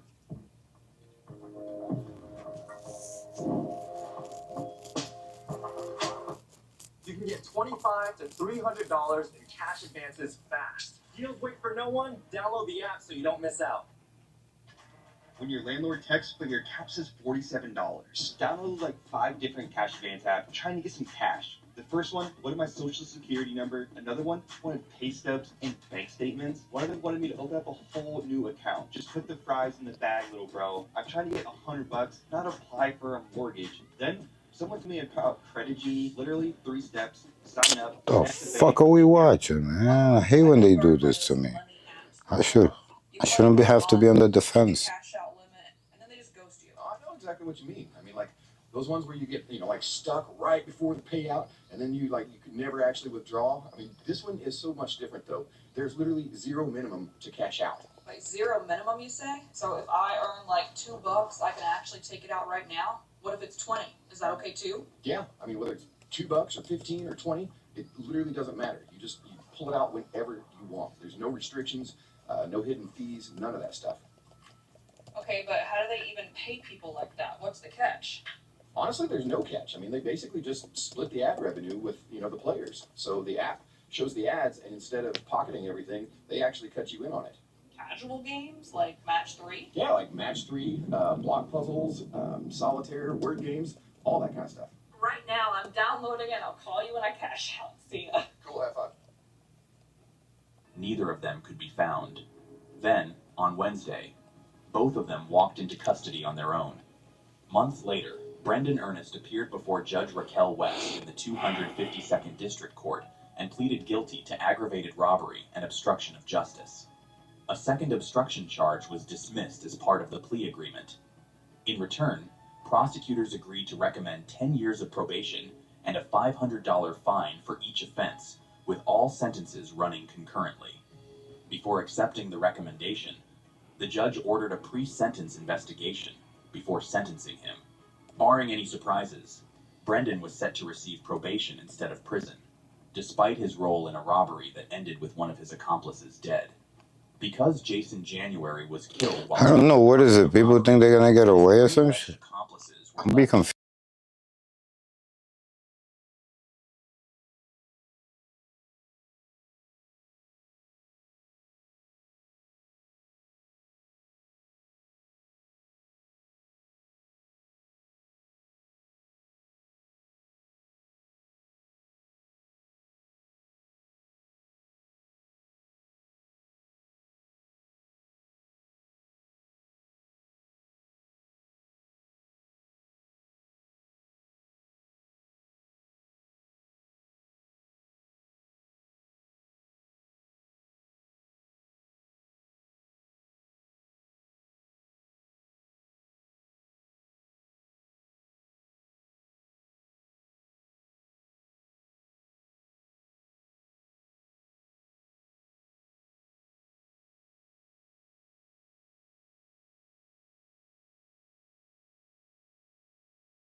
confused how people are approaching this. Brendan Ernest ultimately accepted a plea deal, while the outcomes of the two juvenile suspects have never been made public. Number 4. Denham Williams. 16-year-old Denham Williams and his accomplice, DeAndre Florence, had been running a string of robberies in Orlando, using online marketplace apps to lure people into their territory. On January 2nd, 2019, they thought they had another target, a local business owner named Curtis Fulton. Accomplices can be held directly responsible for the death, even if it was the victim who pulled the trigger. Facing life in prison, That is a dope song, let me tell you. In 2023, pleading no contest to robbery and receiving 3 I think we years should in listen jail, to it. followed by probation in exchange for I testifying. still got a beer? But Yeah, I still got a beer. done. In April of 2019, U.S. Marshals tracked down the seller. That's 50 Cent, and what album is that? Warrant for manslaughter with a weapon. It don't matter. For years, Curtis fought the charges, claiming immunity under Florida's Stand Your Ground law. Now let's listen to one of his gangster. You know which one of the shits that I like about 50 Cent? However, the justice system drew a hard line between self-defense. I heard you niggas singing, I'm gonna ride a night. Yeah, I know. I like a few of them. I'm not gonna lie. He got Piggy Bank. He got a lot of shit, man. Clickety. You know what it is? That 50 says shit that I can relate to. You know what I'm saying? With these bitch ass motherfuckers always hating on me for no fucking reason. Like I have no choice but to relate to him. Let me see. He was hunting for electronics or cash he could quickly turn over. Completely unaware. Battery's charging real slow. The moment he breached the property, the home security system silently triggered, instantly beaming a live video stream of his intrusion straight to the homeowner's smartphone, setting off a race against time that would end in a fatal confrontation before police ever reached the scene. The targeted duplex Patiently waiting. Just south of 79th That's the Street, one. near Interstate But 85. he got other shit in here like Poor Lil Rich. Oh man, that's the shit. Nigga said, I let my God talk for me, my God talk for me. What up, homie? My God say, hey, 51. Hey, we can hit the mall together. Nigga, it's only right that we ball together. I'm in the bigger things, you niggas, you know my style. You shit bling bling, my shit bling bang. Say 50, I'm sick. That's what these bitches is on my dick. Some hate me, some love my shit. Flex my man, he gon' bump my shit. See, I'm alive, man, I really don't care. I tell her hoe whatever she want here. My cost more than the crib your mama raised you in. I was a broke nigga, now I'm a rich nigga. Getting papers now, you can't tell me shit, nigga. You can find me in a 4.6, nigga. On your back streets, fondling your bitch, nigga. I was a broke nigga, now I'm a rich nigga. Alright, hold up, I need another beer. Gwendolyn didn't wait out front. She immediately walked No, Gwendolyn did not wait out front. She immediately walked. Man, come on, stop it, bro. You giving me, you're hyping it too much. I feel like he's hyping it too much. He scrambled toward the rear threshold, attempting to climb out of a back window or rear entrance to make. He's nothing like the other guy. The other guy hood something, and he was doing a great job. He was saying it the way he was supposed to say it, and then he was just being empathetic to the victims and the killers. You know? Wait, hold up. What Matty Balls is doing? 2 hours of crazy music industry lore to fall asleep to? No, not that. I thought you was covering some shit like, what's up? The Nolan Wells murder, Parasocial Hive. Sure, I think I've seen that already though. Parasocial Hive. But his injuries were too severe. He was pronounced dead a short time later. What? Explore with us. Kill Bill and Lil Deuce. That's an hour and a half, and that's Trapmore Ross. We're gonna talk about them catching 20 bodies. Oh, I got the Bronx is burning. It's Trapmore Ross too. It's a year ago though. This shit is old. This shit's older than walking barefooted. You feel me? Like, I ain't gonna do y'all like that. I mean, I ain't gonna lie. I do watch that shit, but it's old, like fuck, older than Walkins, you know. All right, so let's see what else. Sliding for Dolph. Wait, sliding for Dolph to murder Big Jux. The most dangerous escorts who killed their clients. It's the same boring guy. Like, all right, let's see what he says. Let's give him another chance, cause maybe it's just me. I'm a little late, you know. But I'm just saying, like, what the fuck, right? Like, his voice was, I don't know. Like, certain voices do certain things. Like, you know, this nigga was putting me to sleep. Number one, Desmond Burks. Espérate, papi. Oh, shit. That was it. No strings attached. Or at least, that's how it was supposed to work. But somewhere along the way, Desmond started catching feelings. He asked Devin if he could move in. Devin said no. And that no is where everything started falling apart. They kept texting, kept seeing each other, but it wasn't the same anymore. Then Devin made it worse. He suggested bringing a third person into what they had. And that suggestion came right after he turned down Desmond's offer to move in. What ended Devin Hoover's life. Devin grew up in Indiana with 7 children, the only son among 6 sisters. By his 50s, he was one of the more respected neurosurgeons in Detroit, working out of Ascension Hospital. He lived alone in a mansion in the Boston Edison Historic District. In April of 2023, his mother Loretta was dying of cancer back in Indiana. The whole family was waiting for him. But Devin never made it. Desmond Burks was 34 years old with a very different kind of story. He spent years in and out of trouble with the law, most recently doing time for arson. He got out of prison in the summer of 2022. A few months later, he met Devin Hoover.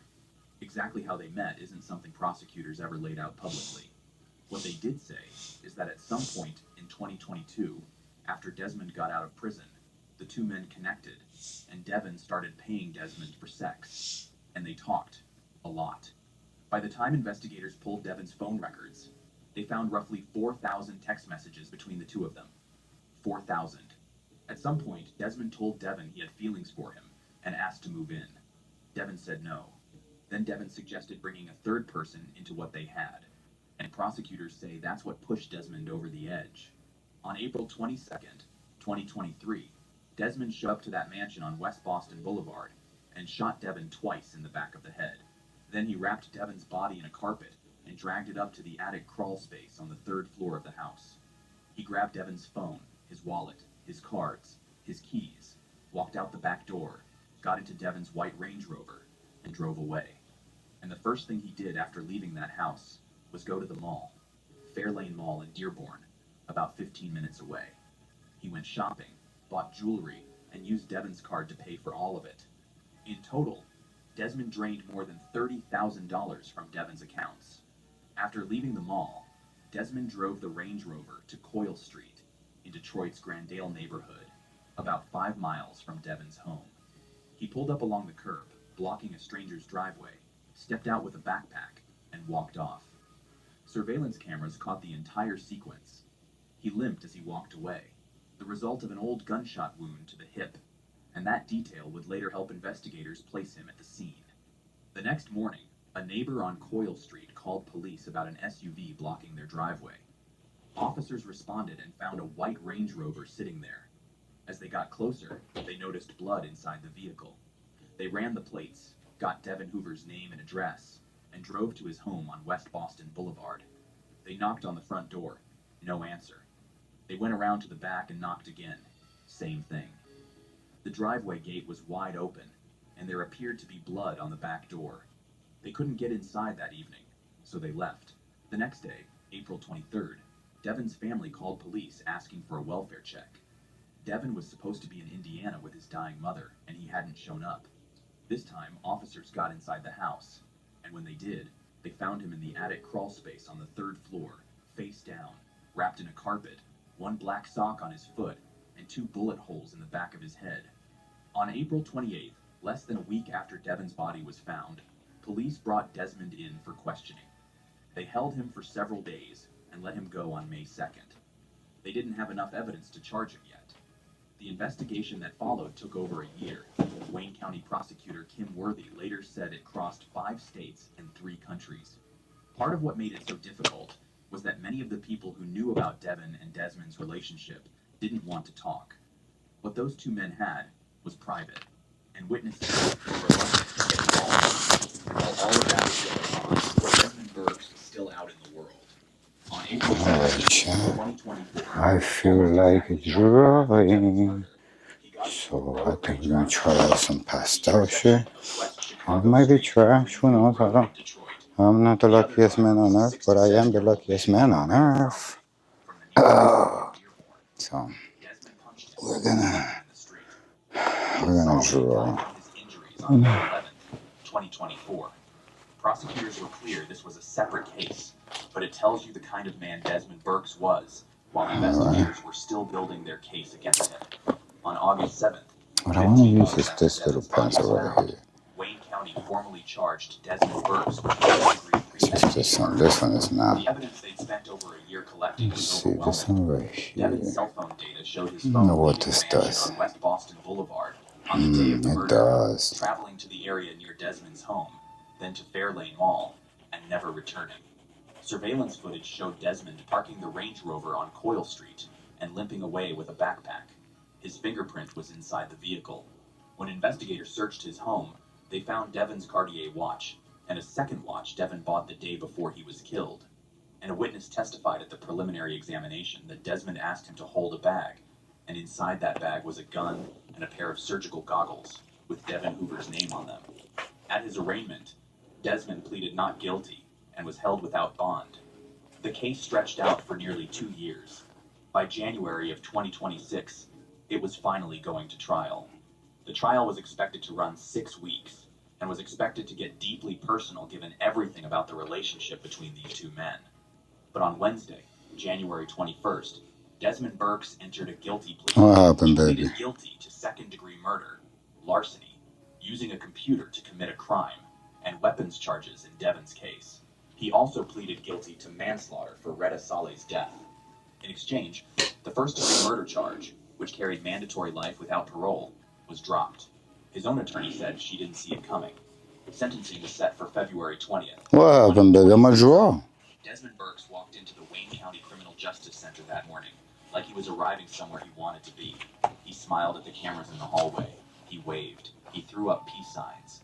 When other family members gave their statements, Sit down. Go ahead, you can sit down. Started picking at his cuticles. At the end of the victim impact statements, Devin's sisters walked over and handed Desmond a Bible. He smirked at that too. Then it was his turn to speak. He said, "My name is Desmond Burks. I'd like to say I'm not a murderer and not a killer, a regular person like everybody in this room. I'm not gay, as the prosecutor wants me to be, not a gang member. I love sports. I'm a people person. And I didn't intentionally mean to kill the guy in the road rage. It was a slap, not assault. Sorry about what happened. I can't bring it back. About the doctor stuff, just because I took the plea don't mean I did it. I'm tired of people saying I'm some gay killer, or a gay person, and a gang member in the same breath. That doesn't even make sense. It's impossible." Judge Cusick let him finish. Then he called Desmond out for smirking and rolling his eyes through every victim impact statement, and told him that what he witnessed from Devin's family that morning was profound. He sentenced Desmond to 35 to 60 years in prison for Devin Hoover's murder, with a consecutive 5 years on the weapons charge, 10 to 15 additional years for Retta Saleh's death. At minimum, Desmond Burks will be well into his 80s before he is eligible to walk out of prison. Number 2, David Meza. David Meza was living 2 completely different lives, and he was good at it. In one, he was Taylor's boyfriend, her high school sweetheart, the father of her unborn child, an accountant with a wealthy client named George, who kept sending him expensive gifts. In the other, he was a male escort and adult film actor in San Diego, and the wealthy client named George was actually a Texas retiree named Jake Marandino, who was deeply in love with him and had no idea any of this was happening. For 2 years, David kept both worlds running without letting them cross. But by early 2015, Taylor was weeks away from giving birth, and Jake was about to close on a condo he expected David to move into with him. But David couldn't move into that condo. He had a pregnant fiancée at home who didn't even know Jake existed. And once the deal closed, Jake would start asking questions. So David decided the cleanest solution was to make sure Jake wasn't around to cause any problems. Jake Clyde Merendino was 52 years old, a retiree from Texas who inherited his money from his parents. They built their wealth through the oil industry and property. Jake liked to travel, liked to spend money on the people he cared about, and by all accounts was a generous, warm person who trusted people easily. In June of 2013, he was passing through San Diego, staying at a hotel in the Pacific Beach neighborhood, when he came across a Craigslist ad for male escort services. He responded to it.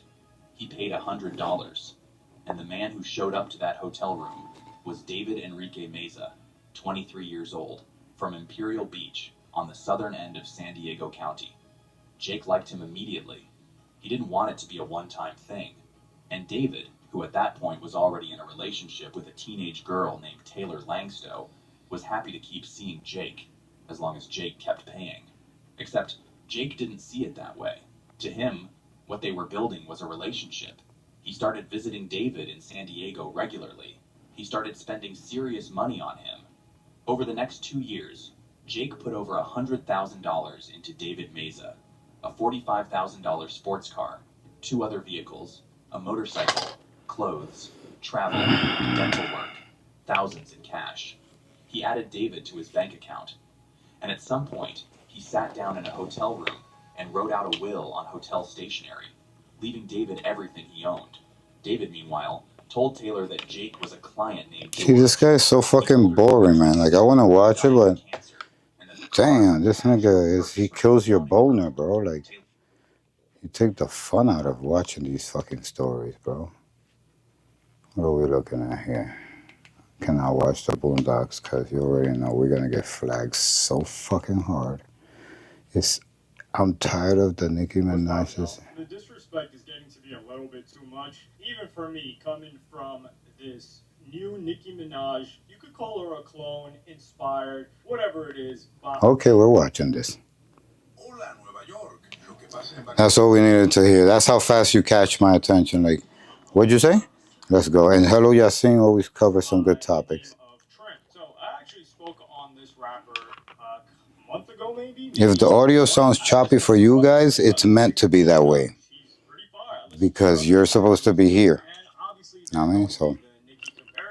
I saw that she was getting a little bit of hate, and I was like, yo, what's up with this? Why would she be getting hate? But now, more recently, I have come to realize that any hate from here on out is definitely deserved, and it's nothing to do with the quality of her music. So this girl, she made the XXL freshman list, and on the freestyle, the one that they do without music, they do the freestyle, then they do the cypher. That's when they have the beat in the background. She sounds identical to Nicki Minaj, acapella, like the exact same thing.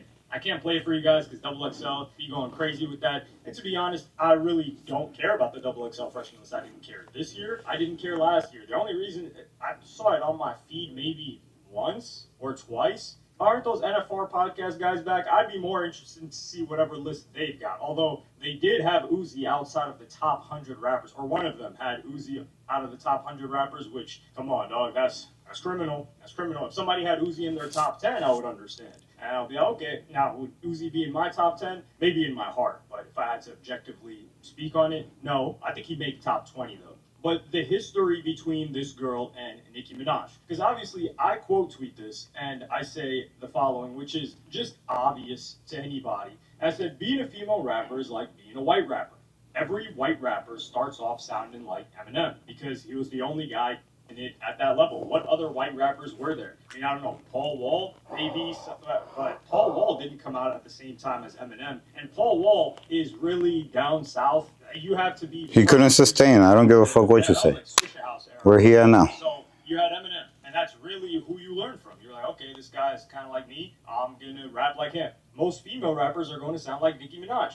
Who else would they be inspired by? Cardi B? Like, come on now. How are you even inspired by Cardi B? She's got no material. She got barely any music out. And Cardi B herself, her biggest hit, or like before, what the biggest hit that put her on is a Kodak Black song. So what are we doing here? I said, granted, this girl trying to pretend like she's not heavily inspired by Nicki Minaj and she isn't one of her favorite rappers is disrespectful AF. You're probably like, yo, what are you talking about? Like, how did she diss Nicki Minaj? Well, it's a slight diss. There's a long history between Trim and Nicki Minaj's fan base. Nicki hasn't addressed this. And I do like Nicki not addressing anything nowadays. Like, Jay-Z, that's a joke. She doesn't need to address him at all. Nicki Minaj, current day, got more emotion. Her re-release of a 15-year-old mixtape got more sales first week than Jay-Z trying to do like a 30th anniversary with a bunch of physical copies that people didn't even want to buy. I'm pretty sure Days Before Rodeo, didn't that do the same numbers? Days Before Rodeo, 10-year anniversary, they were just, the streams on that, I think, did more than Jay-Z. But hey, Jay-Z's the GOAT and the old heads love him, but for some reason you old heads aren't buying his stuff. Cool. Wow, that's really interesting. So this started months ago, and I believe I covered this, and it was this page that has shown some love to Trim. It says 44-year-old Nicki Minaj threatening to block her fans who support other female rappers. The video surfaced on X after she started blocking fans supporting upcoming Trim, including Trim's fan accounts. To my Twitter bars that I follow, if I see a name or a face,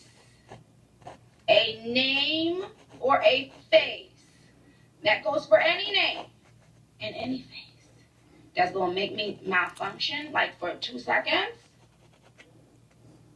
you getting unfollowed. And Oh shit, she's not playing. She's not playing. I don't know why this got blocked. And this post, I'm not going to say this is paid promo, but the way that this post comes across, and this isn't an individual, right? Like, for example, if you see me tweet a certain way, like if I'm going to tweet a certain way about Lil Wayne, right? You know I'm a person behind the opinions on my account. I'm not trying to be like, oh, you know, like this is an organization. Nah, this is me. So if I say something, like, okay, that's his opinion, and you know that aligns with my regular opinion. But with something like this, right, like this media page, you don't know who it is, you don't know the personality behind it, they're not trying to be a personality. When you see 44-year-old Nicki Minaj and then supporting Trim, you're like, this leans very anti-Nicki and pro-Trim. And we don't even see the evidence of the reason why they got blocked. They could have just been annoying. They could have said, like, yo, Trim is better than Nicki. Like, some nonsense. Anyway, Yeah, something annoying. First, which is before the block even happened, she would get approached by the Hollywood Fix, Trim, and she's got that big, like, coconut water song. And she would be asked about Nicki Minaj. I know right now the internet is starting to sound a lot like Nicki Minaj. I mean, what's your response to that? You know, it's a compliment. When you're compared to legendary people, it's bound to happen when you're legendary yourself. So it's I take it as a compliment, you know, shout out to me. And how has it been with the bars? How have they been receiving you? Yeah. Yeah. I think the bars secretly love me. It's okay if they... Shut up. I died. Oh, hey is love. I'm glad she said that part. It's like I use my voice as an instrument, so it's like I have an accent. My accent is called Gullah Geechee, so that's where I'm from. I'm from Charleston. We have Gullah Geechee accents. We have a tone, so I use my voice as an instrument. So I drag my voice. I try to sing with it, so that's why it may come off as that. Okay. Is there anybody that you want to collab with? Or any? I want to collab with the whole world. You know, Thug, Beyonce, Cardi, Nicki, Drake, Future. She said Nicki. Oh my God. She does. So let's do it. I'm down. I'm ready. Would you ever collaborate with Nicki? Of course. Hey, that could be cool. Of course. Everybody. Anybody. I'm giving it out. Hey, can you spit a little flow for me? Because I mean, I want to just even hear it in person. Well, like I want to twerk on that flop, flop. Okay. She want to twerk on the bop, bop. Wow, wow, wow. I want to twerk on the flow. I mean, I get body. So why would you think that So she addresses the Nicki comparison. She even talks like Nicki Minaj. And Yeah, she's really just doing even the whole cadence. From Charleston and my gals from Charleston, South Carolina. Let me know. Is that a Charleston? That's crazy. The clones out here. Chat, you got to deal with it. It happened to me. I ain't going to lie to you. It happened to me. But she would get interviewed again in June and asked if she would collaborate with Nicki Minaj. You know, everybody loves to compare you to Nicki Minaj. If the opportunity presented itself to you, would you love to collab? Of course. Of course. I love that. Why not? I would. For real, genuinely, I would. Any other I really don't have future collabs as of right now. But whoever is willing to work with me, I would love to work with them. I love that. Well, you're killing it. You're going to continue to do your thing. We're going to be watching and cheering you on. Thank you so much for stopping by. Period. If I was naked, I'd just grab that bitch and turn her into a barb, and that's it, bitch. You either a barb or you just get the fuck up out of here. This new video interview, and she's asked about her top 3 rappers. Frankly, one person seemed to be missing. Who are your top 5 rappers of all time that are alive? Fast, hurry, go. This is hard. Quick. Okay. 3, 2, 1. Now. Probably Michael Jackson, NBA Youngboy. Probably NBA Youngboy? Oh, hell no. Girl, you had 5 on the list. I don't even see when you got like 3 superstars that you look up to and that just motivates you. Why add more? Right, like. Right. You want to know my top 3? First off, she goes on and says, Michael Jackson as a rapper. What? And I can understand Michael Jackson maybe as an artist that has influence on her, because you could say, like, this girl has different outfits, different hair, different, and this goes to show why a female rapper is so expensive. Like, you just throw, I mean, what do most rappers we see walk around with? They walk around with a hoodie, some sweatpants. Yeah, probably they spent a bunch of money on some of those sweatpants. I don't know, whatever brand that they're wearing nowadays. But it's probably like a $2,000 fit. Nah, it could be like, the thing is, it doesn't matter. And the reason why they have those sweatpants is because they're gripping onto onto a hammer inside there. And we're talking about the one that lets off bullets. That's really it. You don't got to pay for their hair. You don't got to pay for their nails. You don't got to pay for the makeup artist. So this girl is putting a lot of effort, and whoever signed her, they're putting a lot of money into her image. And will she generate an adequate income? I don't know. But I'm saying rappers her level that are male are a lot lower cost. And she says NBA Youngboy. I could kind of see it from listening to her music. I've been listening to her music for a couple of months now. I do like her. She's one of my newer favorite rappers, I would say, male or female. Future, this is the thing. So, and then the girl, Gwen, she's like, oh, okay, is that it? She's waiting. She gave her another opportunity. And she doesn't say Nicki Minaj. Now, I'm going to cut her a little bit of bail here. A little bit. Before we go in on her. I think that the experience that she's had thus far with the Barbs, she's like, okay, maybe I should just not mention Nicki Minaj anymore, and that'll get them off my back. But honestly, I don't know what the hell's going to get them off your back. Once they're on your back, I don't think there's anything you can do. Like, they hopped on Jay-Z's back, and they've been on his head top ever since. But Jay-Z, Roc Nation, they're actual enemies of Nicki Minaj. Nicki Minaj has declared them enemies, and they have allegedly done shiesty activities to Nicki Minaj in the background. And Nicki Minaj, she was, I don't think you guys understand, when Tidal was coming out, everybody on that stage had more clout and motion. Jay-Z had just come off of Magna Carta Holy Grail, which was a stinker. Like, yeah, there were some hits on there, but nah, I'm thinking about a song with Justin Timberlake. Or I don't pop Molly, I rock Tom 4. Oh my God. But think about it. You had Ye, right?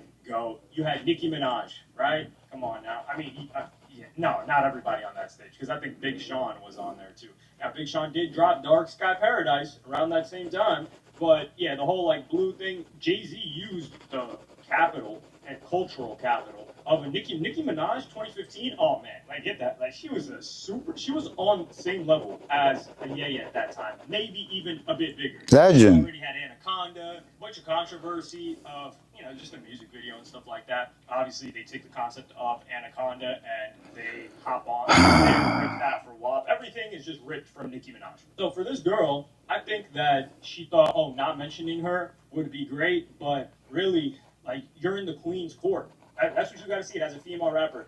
Nicki Minaj can disrespect you, because this is the thing. If you do anything that's seen as disrespectful to Nicki Minaj, you alienate a large fan base. Very, very large one. It's a small world. It's a small world after all. However, if she insults you and you glaze and you're like, man, I was heartbroken by that, this and that, I don't know. You don't got to say, I don't know why Barb's hate me. You don't got to address them. But you just got to be like, yeah, Nicki's amazing. And then if she asks you like, oh, well, you feel like she's attacking your fan account, she's like, nah, that must be some misunderstanding. You got to stay on the queen's good side. That's it. And she doesn't got to collaborate with her. And this is one thing that I feel like is a little bit too fast-tracked with female rappers, is they get a Nicki feature too quick. Now, too quick. Shout out to Made in Tokyo for that song. Y'all should listen to that if you haven't. It's on the True's World EP. came out like eight or 9 years ago. I'll never forget that song. I listen to that all the time. But let's move from that side tangent back to Trim over here. Like, Coi Leray had no business getting a Nicki Minaj feature. Like, they tried to gas Coi Leray's career back up with the Nicki feature. And Nicki even talked about, like, it was Republic that was making, not forcing her, but really pushing her to get that feature or get on that feature. I think a Nicki feature is something you've got to earn your way to. It's kind of like a Ye feature. Even a Jay. Like, with Jay, you're not getting just handed a Jay feature. Now, some people will say, well, J. Cole was put on Jay-Z's project before his debut album or something like that, or before he gave Cole a feature, but he had signed Cole. That's a little bit different. But you've got to work to get there. Like, for example, Alotto after, I don't even know if Alotto ever do that. Cardi B and Nicki obviously never worked. I think it made sense when, like, for example, when Megan Thee Stallion got a Beyonce remix, that made sense. Like, she had already had strong motion, she already had a big fan base, and then she had #1 with Savage, and then it's like, okay, throw her on there. But when they got Nicki Minaj on the Hot Girl Summer song, which a lot of lore with that one, that was a little bit premature. Like, yeah. All right, chat. You guys ready for this shit, man? I hope you guys are ready for this shit. Oh, man. They better be throwing her the back. I did a little shine for y'all. But yeah, I think Trim has got to. I think maneuvering as a female rapper is a lot more political than a male rapper because the fan base is narrower. Like, you're in shallow waters. If you're a male rapper, you can have female fans, you can have male fans, you can have everybody. As a female rapper, you're very, very, very limited. Like, most guys that even watch this, they're not listening to no Trim. They might listen to one song, but they're not really following female rappers like that. And that's just the nature of it. It will never change, and it's largely always been like this, so there's really no point in even trying to get that. So yeah, when you have a smaller fan base, you have to, it's a scarce resource. So you've got to maneuver a little bit differently in her case. Do I think that she should apologize or address this? This is a problem. I do think that she's going to get asked about this in future interviews that she does. That's where it's unfortunate. But I do think she should try to push and hope that people forget it after a week or two, which should be the case. And she's still got a lot to do to prove herself. She's got some songs, like I said, she's talented. She's clearly been rapping for a very long time, but she just got into the game. Like, she doesn't even hold a candle to a lot of these other rappers, female rappers that have established themselves. Even like Molly Santana, right? Like, Molly Santana's been doing this for at least like 6, not even, maybe 7 years, making music actively, making good music for at least the past 2+ years. But let me know what y'all think in the comments. Like, subscribe, and hit the notification bell if you enjoyed. And I'm going to see y'all in the next one.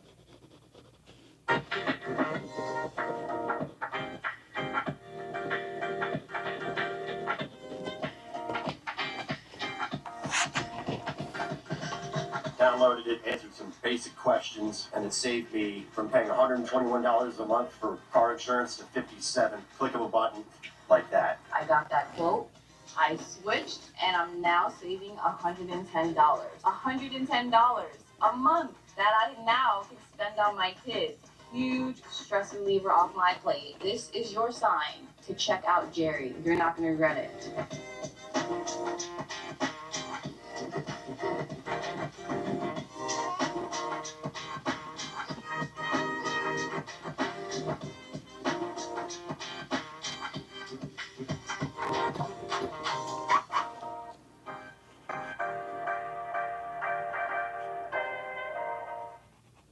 My 401ks from old jobs were scattered, probably like yours if you've ever changed jobs. But with Pension B, all my retirement accounts are in one award-winning app.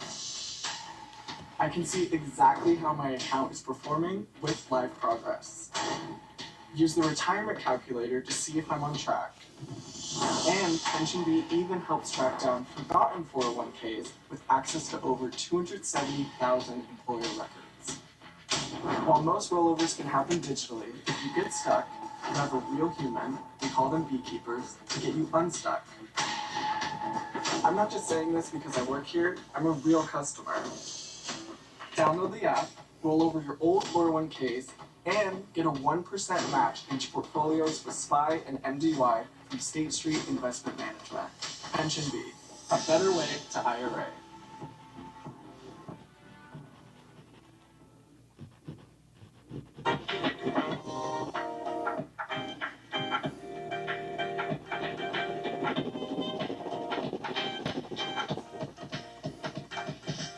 Downloaded it, answered some basic questions, and it saved me from paying $100. There you go, Chan. What do you think about that? Insurance to 57, click of a button like that. I got that quote. I switched, and I'm now saving $110. Huh, Chad, talk to me. How you feel about that? A month that I now can spend on my kids. Man. Huge stress reliever off my plate. This is your sign to check out. Let me know, Chad. You like that? You like that? You like that? How that look? Right? Then have no fear. Koala T is here to clock your tea on teasing And tension. now, you know what I mean? Twin King Kung Fu Kenny. Because the samurai who said goodbye to the mainstream in 2013 still seems slighted by the highest hip-hop hero, possibly a Everybody smash the like button if you like what you see. We just getting it done. You already know, guys. Where's my beer? Give Unc a beer, and Unc is drawing. Flip those like and sub buttons on like your car ride's blinkers.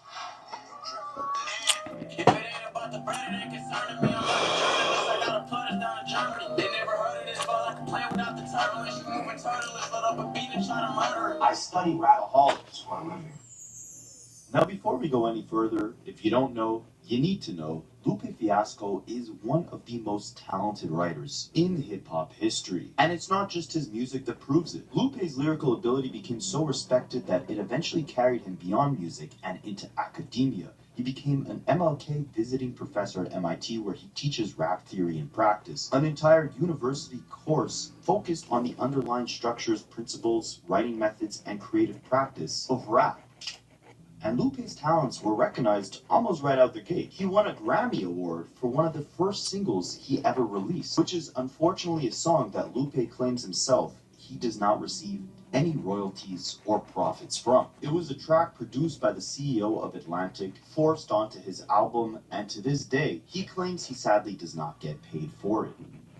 His decade-long mistreatment from his own That's crazy. stretched so far to the point where the internet activist/hacker group Anonymous ended up pressuring Atlantic Records to release Lupe's fifth album, Tesso and Youth, and let him out of his record contract. And Lupe claims that because of this, the label may have released him out of the deal, but they reset the terms on his contract, delaying the ownership of his masters by 10 years, meaning it would take an extra decade for Lupe to end up getting paid off his own work based off an internet protest that fans of his had contrived independently, all because they were so frustrated with the way that the label was treating Lupe. Think about that. His fans fought the label for him, and because of that, the label ended up punishing Lupe even further. Anonymous stopped fighting North Korea and the Ku Klux Klan and sent a letter to Atlantic and said, hey, if you don't release Lupe Fiasco's album, we're going to dox the entire label. I had nothing to do with that. The label blamed me because they said I did it. They said I called Anonymous and told them to do the thing. When Anonymous did the thread in the hat and they was like, we gave him a release date and dropped me from the label, one of the terms of getting off Atlantic was they reset the clock on all my masters. So normally you get your masters at 10 years. This is real talk. I never heard this. I was saving this for the memoirs. But I give it to you because y'all my family and the fans so they can know the real hard decisions that I had to make behind the scenes. Now, this isn't necessarily a Lupe sympathy video or a glazing video, but I'd like to try and paint the picture of how we got to this point. Why one of the most acclaimed and talented writers of this generation, who is now an MIT professor, teaching writing at one of the most prestigious universities in America, how did he end up arguing with content creators about defending his own perception? Okay, chat quick. What does it mean when your ear gets clogged? Somebody tell me. Everybody on Twitch, what's up? Put it in the chat box. What does it mean when your ear starts ringing?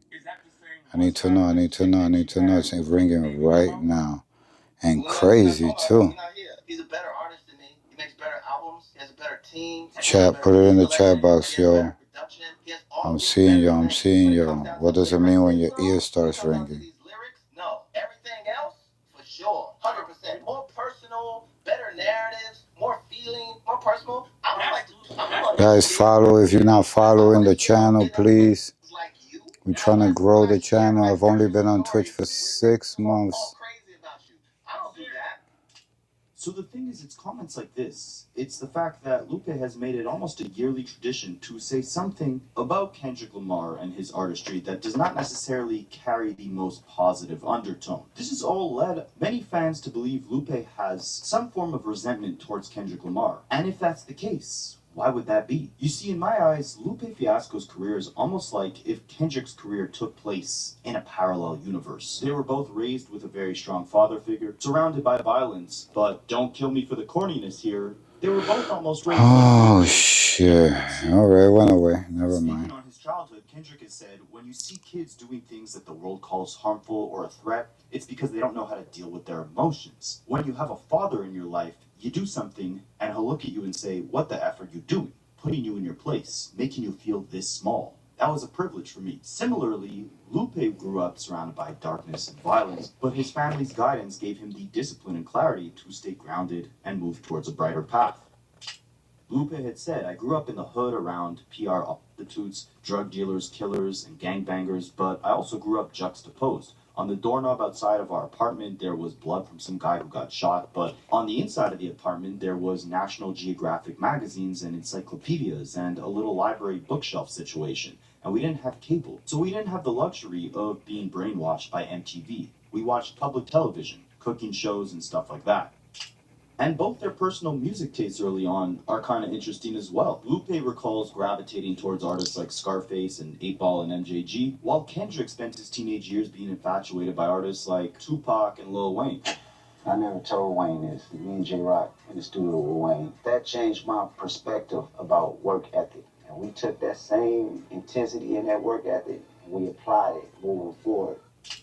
And both their motives for picking up a pen in the first place seem similar as well. Lupe initially turned to hip-hop as a creative outlet to counter the vulgarity and misogyny that he disliked about the genre, with a desire to positively influence the youth. Meanwhile, Kendrick started rapping primarily to process his emotions and make sense of the harsh realities of growing up in Compton, using music as a tool to tell the stories of his community. But why I say it's almost like they're the same rapper from parallel universes is because both of them were able to leverage the major record labels to ascend into superstardom and break boundaries for the standard of the level of consciousness that was acceptable and digestible in mainstream music. But while Lupe gained independence on a horrible note with his record label, Kendrick left the majors on a good note and started his own label, continuing to reach commercial heights that Lupe was never able to see. But it can't be emphasized enough how much both of these two artists were pillars in taking lyricism to a whole other stratosphere. Early on, Lupe's complex bars were actually the catalyst behind launching the website Rap Genius into becoming a household name. Yeah, it made Rap Genius because of you. Yeah, it kind of just first started bubbling to the point where the labels were paying attention. And I remember the kid who started it came up to Atlantic. We had a meeting. He was like, yo, we started Rap Genius to break down your lyrics. I was like, okay, can I have some money? Meanwhile, the layered and cryptic Easter eggs that Kendrick left all throughout his battle with Drake, those were the catalysts that led to the creation of many YouTube rap lyric breakdown channels that you see today, my own channel included. But while Kendrick is out here ascending to higher levels by battling one of the other biggest artists in hip-hop, Lupe is out here battling those YouTube channels that very same Kendrick and Drake beef helped create. Instead of battling the biggest rappers in the game, he's battling the biggest YouTubers in rap media about the biggest rapper in the game. Yesterday, social media was ablaze with the reaction to apparently Lupe Fiasco in a now deleted series of tweets claiming that he's a better lyricist than Kendrick Lamar, and also kind of going farther to explain himself, which in a way just ended up kind of making the drama worse. 5 years later. But how do you find it 50 I said it was hundreds. And I'll name them. And we can list them, right? Okay, but do you have to say we can start from Rosenberg Raw all the way to mother Blue. Okay, just to kind of make it clear, it is Lupe Fiasco's opinion that there are hundreds of rappers walking the planet today who don't even have a record deal and I guess are better than Kendrick Lamar. Now you see, Wow. for years, That's some every time hater Lupe shit to Fiasco say. pops out, adding another staple to his yearly tradition of discrediting Kendrick Lamar's abilities, fans chalk it up or That is so fucking hatericious. Hateration. that these issues derive from control, but not because of what Kendrick said, but How about now, instead Chad? How does it look? How does it look, Chad? Control. When that dropped, everything that wasn't Kendrick was terrible. The fan base, every fan base, everywhere, like, this is garbage. Every nigga was trash. Fans going crazy. And that's how you knew the song came out. It's like, yeah, I told you, you ain't shit, you ain't shit. How y'all feeling that, Chad? How y'all feeling that? It's in my control response. I'm not talking to him. I'm not talking to you. I'm talking to your fans. To show you, niggas is still nice. Now, see, I can't speak for Lupe Fiasco, but my theory is that these issues may have started when Kendrick released Control, but it's not because of what he said. Drew this one on screen, so y'all guys let me know if y'all really like it. See, Kendrick Lamar did not mention Lupe Fiasco's name on that Control verse. Instead, he listed off every rapper in the game whose lunches and fan bases he wants to take. And it wasn't like it was just new school rappers. He mentioned Pusha T, who was releasing music on a major label a decade before Kendrick Lamar ever did. He name-dropped artists like Wale and Jay Electronica, who gained a mainstream buzz almost half a decade before Kendrick Lamar ever did. So by 2013, when that Control verse dropped, why was Lupe not in that conversation? Especially considering when just 2 years before Control released, Lupe Fiasco had a top 10 hit on the Billboard charts and an album that sold 200,000 copies in the first week. By the time Kendrick released Control, he didn't even have a Billboard top 10 record or a platinum album. And yet, Lupe wasn't enough of a threat to even be called out on that Control verse?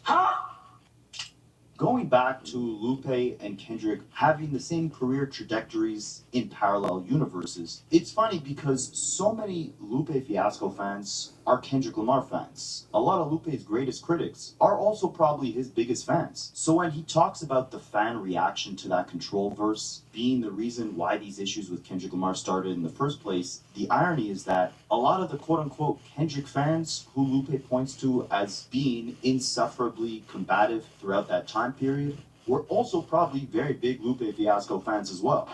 And one could theorize, again theorize, we're not stating any facts here, that maybe by the time Kendrick released Control, Lupe was looking at where Kendrick was at and how he just created a massive cultural moment entirely off the strength of just his words, which was the exact kind of lyrical skill that Lupe always had, but rarely got rewarded for on that level. And then you couple on top of that the fact that Lupe wasn't even mentioned among the rappers that Kendrick called out, and all of this together might have felt like a sign of how far Lupe had actually been pushed. Lupe was bullied, let me tell you. Maybe when Lupe looked at Kendrick and the fans' reaction to the massive moment Kendrick just created, he didn't just see another successful rapper or a massive moment. He saw someone standing in the position that he believed his own talent, his own influence and sacrifice had made him. Especially after years of fighting labels, and he politics, didn't. the corporate machine. On the flip side, Kendrick's ascension into the came across as a hater instead. Ride, far from the turbulent roller coaster that Lupe himself had suffered behind the scenes. But before we get into why Lupe Fiasco may have viewed Kendrick Lamar as the poster child for the career that he himself was supposed to have, we first have to understand why their paths look so similar in the first place. See, many of you guys probably know that Kendrick Lamar had a very strong mentor in his corner early in his career, and that was none other than Dr. Dre. In fact, what's crazy is we actually just came up on the 15-year anniversary of Kendrick's first, well, you can't call it major label debut album, but his first, real strong project to the world in Section 80. And Stat Quo on the Third Verse podcast, who was also under that Dr. Dre Eminem umbrella, had recently revealed Dr. Dre actually told Kendrick not to release Section 80, but instead save the best songs and just keep working towards his first studio album, which would become Good Kid, Mad City. And it would Lock in with deals on all your game day snacks and groceries. Store game day deals for a limited time on Uber Eats. As you can see, man, he has been clowning me for sleeping in lawn chairs. If I can find a frame for my mattress on carry, I will sleep in my actual bed tonight. I promise. I just found it. It was 5 minutes away, and it took me nothing to set up. So don't be like me. Download Carrot and furnish your home. Want $1,000 weight loss medication for $50? It all starts with Rose Free Insurance Check. Just upload your insurance card to see if you have coverage. Then relax. We fight for you so you can get the lowest price possible. Did we mention it was free to check? Over 100,000 people have qualified for a $50 copay through Roe. Are you next? Start with your free insurance check at roe.co/YouTube.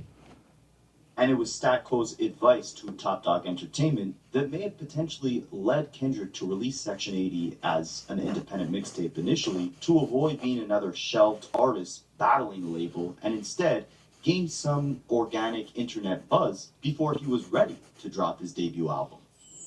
Dre was trying to stop him from putting it out. We listened to it before it dropped, and it was supposed to come out the very next day, Section 8. And they sat up there and told Top, don't put it out. Dre's like, don't put it out. Let's just focus on the album. Because Dre's whole thing, we want the first thing we hear from this dude to be what we're putting out as an album. We don't want to mess up with people's perception of what he could be. And I told Top, I'm like, bro, you got to have momentum here. I had learned that, and I just wanted to pass that along to him. I told him, I said, bro, look at me. If you don't put that album out, Kendrick is going to be me. I said, put it out, dog. I don't care what they tell you. You gotta have your own momentum over here for them to respect what you got going on. They put that shit out and he took off. I think that Top was gonna do it anyway.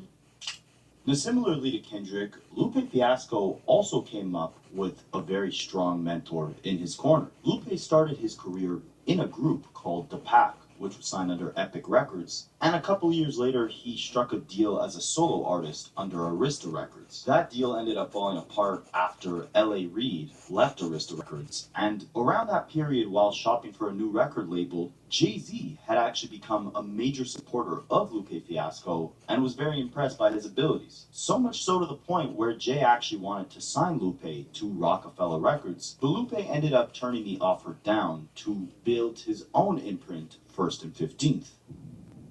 You're one of few cats that actually initially turned down Jay-Z and threw a deal at you. They say, what the hell are you thinking? What was that like, saying no to Jay-Z? We had the opportunity to build up our company or build up his some more. Me and my partner Chili, we decided to build up our company, you know what I'm saying? And hopefully one day we'll be a Rockefeller ourselves. And now we're closer to that than ever. And it was easy. It wasn't that hard. And he's still with the team, he's the executive producer. Everything that we got, that we could have got out of signing with Rockefeller and being with Jay, we got anyway. Now the thing is, here is where it gets tricky, or chilly, I should say. See, while Lupe turned down a Rockefeller deal in order to build his own record label, First and 15th, with his partner Chili, they actually brought Lupe's music and the First and 15th label over to Atlantic Records, specifically because Jay-Z had told Chili and Lupe that he was going to become the president of Atlantic and he wanted Lupe over there. Lupe and Chili end up signing with Atlantic, but the problem is Jay never ended up becoming the president of that label. Instead, he went on to become the president and CEO of Def Jam around 2005, which left Lupe stuck on Atlantic. Chili had spoken on the situation saying, "This is how it went, I'll never forget it. Jay hit me and he was like, yo, I'm coming to Atlantic Records. I'm going to be the president of Atlantic. L.A. Reid was my man. I introduced L.A. Reid to Jay-Z." Remember, L.A. Reid had left Arista, which led Lupe to leave Arista as well. Chili claims that he's the reason why Jay-Z and L.A. Reid got tight to begin with, and that's likely how Jay got acquainted with Lupe's music. So Jay-Z's like, I'm coming to Atlantic. I need you and Lupe over at Atlantic with me. I'm like, cool. I'm thinking Jay-Z's coming to Atlantic, so I do the deal. And see, here's where the, I believe, foundation of the problem lies. While Kendrick started off in the home he belonged in, being developed by the different lyricists over at Top Dog Entertainment like Ab-Soul and J-Rock, while getting some higher level game from vets like Dr. Dre, Lupe had Jay-Z in his corner, but he was now at a home that didn't necessarily prioritize lyrical rap. They were handling the Diddy and Bad Boy releases at the time. They were building Trey Songz's early career. They had Sean Paul on the label, Trina, Trick Daddy, and yeah, they had some lyrical acts on the label as well, like T.I. and Twista, but Lupe was creating from a much different space than all these artists, and the landscape of hip-hop at the time was in a much different spot than it is today.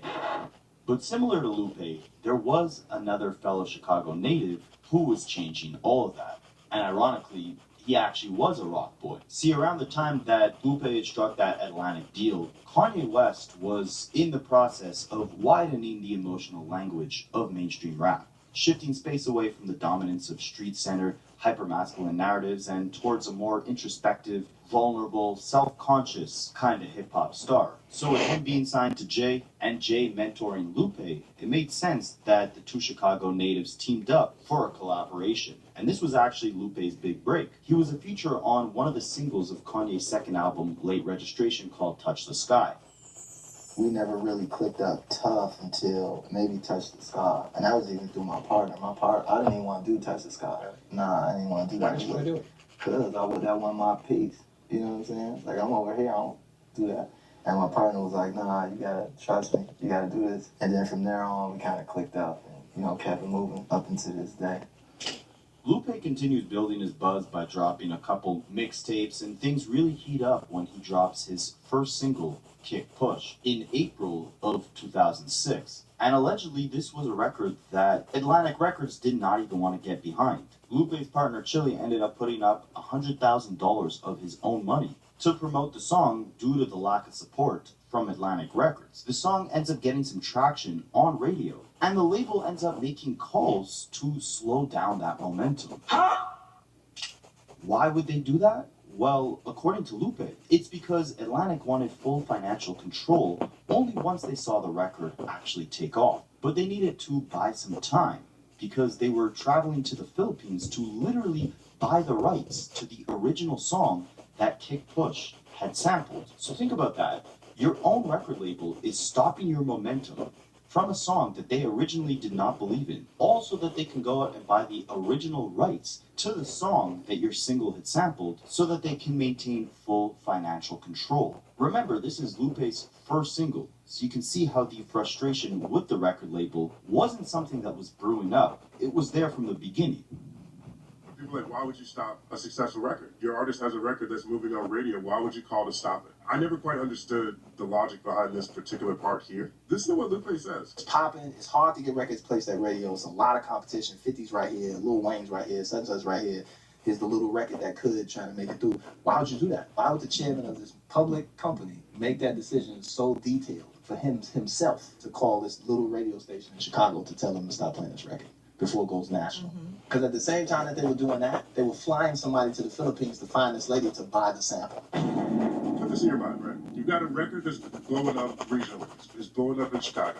At this point in time, this is a new artist. So it's having success on its own. The label didn't have to put their resources into it to make it do anything. And the chairman of the company calls the little station to stop it so that he could send someone to this place in the Philippines. Find the lady who made the sample so they could buy it and own it. So they can own the whole song. So they need the record to slow down until they can own it.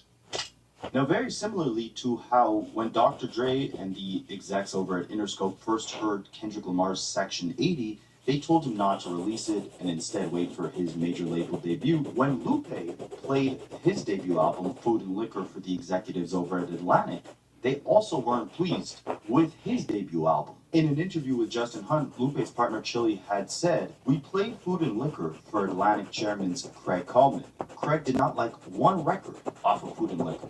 I'm like, yo, this dude is crazy." And like I showed you guys earlier in this video, Lupe later revealed that the same executive, Craig Coleman, the chairman of Atlantic, in order to get Lupe's Food and Liquor album released, he forced Lupe to put the song Daydreaming on it. And Atlantic Records took all the revenue that song had generated. So you can see we're off to a rocky start here, right? Lupe signs to Atlantic thinking that Jay-Z will be a higher-up at the label. That doesn't end up happening, but Jay still plays an important role in producing the project. But The label themselves did not like the album. They slowed down the momentum of Lupe's first single, buy the rights to the original song it sampled so they can maintain financial control of any success Lupe has, force him to put out another single, Daydreaming, which is one of Lupe's best songs, but because the chairman of Atlantic had produced that song, Lupe gets no royalties off it. Crazy work. Nevertheless, even though Atlantic didn't like the album, the world did. It's a unanimous hip-hop classic. It features my favorite Lupe song of all time, Hurt Me Soul. And when you listen to that song, you're like, there's no way a songwriter on this level is not making it to the top of the charts. It didn't matter how There you go, Cha. his message was. Similar to Kendrick, he delivered very heavy, complex messaging through an extremely catchy medium. But see, the label didn't care about how talented Lupe was. They wanted hits. And so that's exactly what Lupe delivered. With his second album, The Cool, Lupe gave us one of the biggest hits of 2007 with the song Superstar. If you are what you say you are. I was in like the 5th grade, I think, when this song took off. This was the first song I ever heard from Lupe Fiasco. And this didn't feel like everything else in hip-hop that my 5th grade brain was... Hope you guys like it. My favorite rapper was Lil Wayne. No, a little pissed off Batman and shit. He tight. He tight. The Joker keeps getting away.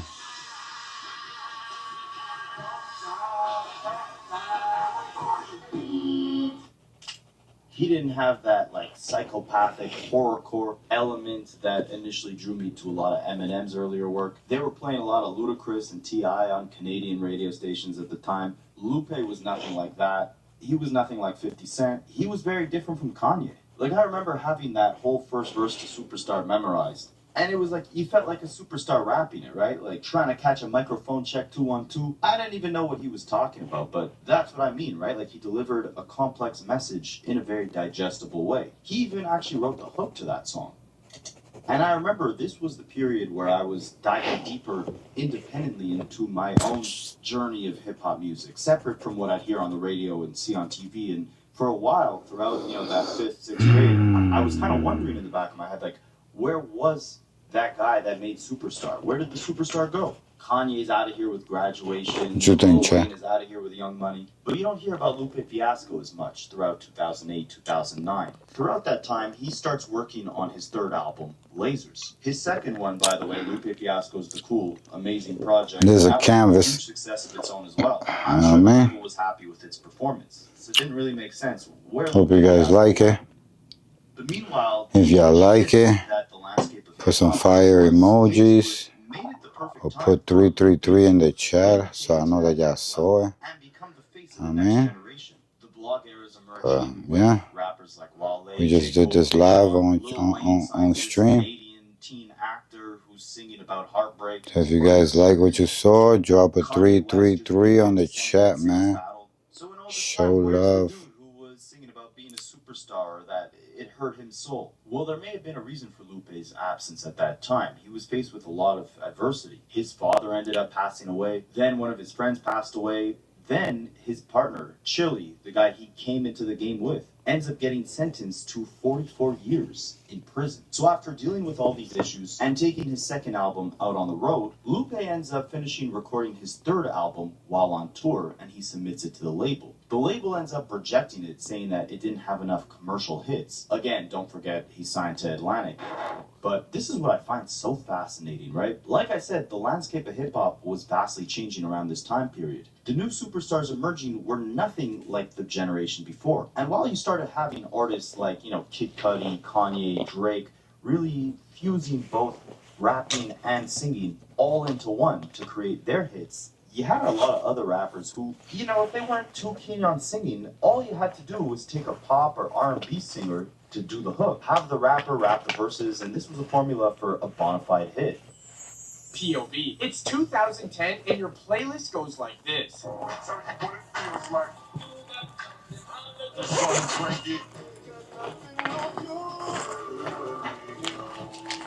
I like the way you walking if you walking my way. We saw, Eminem do this with Rihanna multiple times. Atlantic Records' own artist T.I. was doing this with Rihanna as well, and Justin Timberlake. Atlantic Records really struck gold with their artist Flo Rida when T-Pain wrote the hook for the song Low, and it ended up landing in Flo Rida's lap. And this is what I mean in terms of all this being a formula, right? Because T-Pain comes with this bona fide hit of a hook for the song Low, and Atlantic Records ends up shopping it to all these different artists. It's not like Flo Rida was in the room with T-Pain creating this song. T-Pain had the hook. It was initially supposed to go to Nelly. Nelly wasn't rocking apple-bottom jeans at the time, so they gave it to Flo Rida, and the rest is history. So Low went to Nelly first, because he had the apple-bottom jeans at the time. Nelly said it was corny.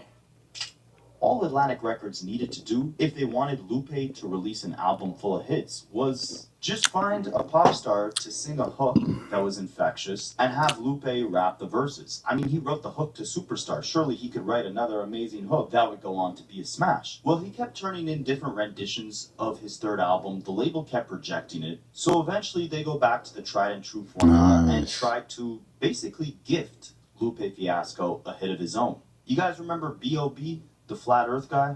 The one who popped up in 2010 with like 2 or 3 smash hits? Yeah, all those hits were initially supposed to go to Lupe Fiasco.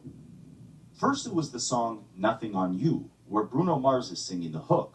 That was given to Lupe Fiasco by Atlantic Records chairman Craig Coleman, but it was taken away from him in a moment that led Lupe to reach rock bottom when they told him that his verses and performance on the song were quote-unquote whack.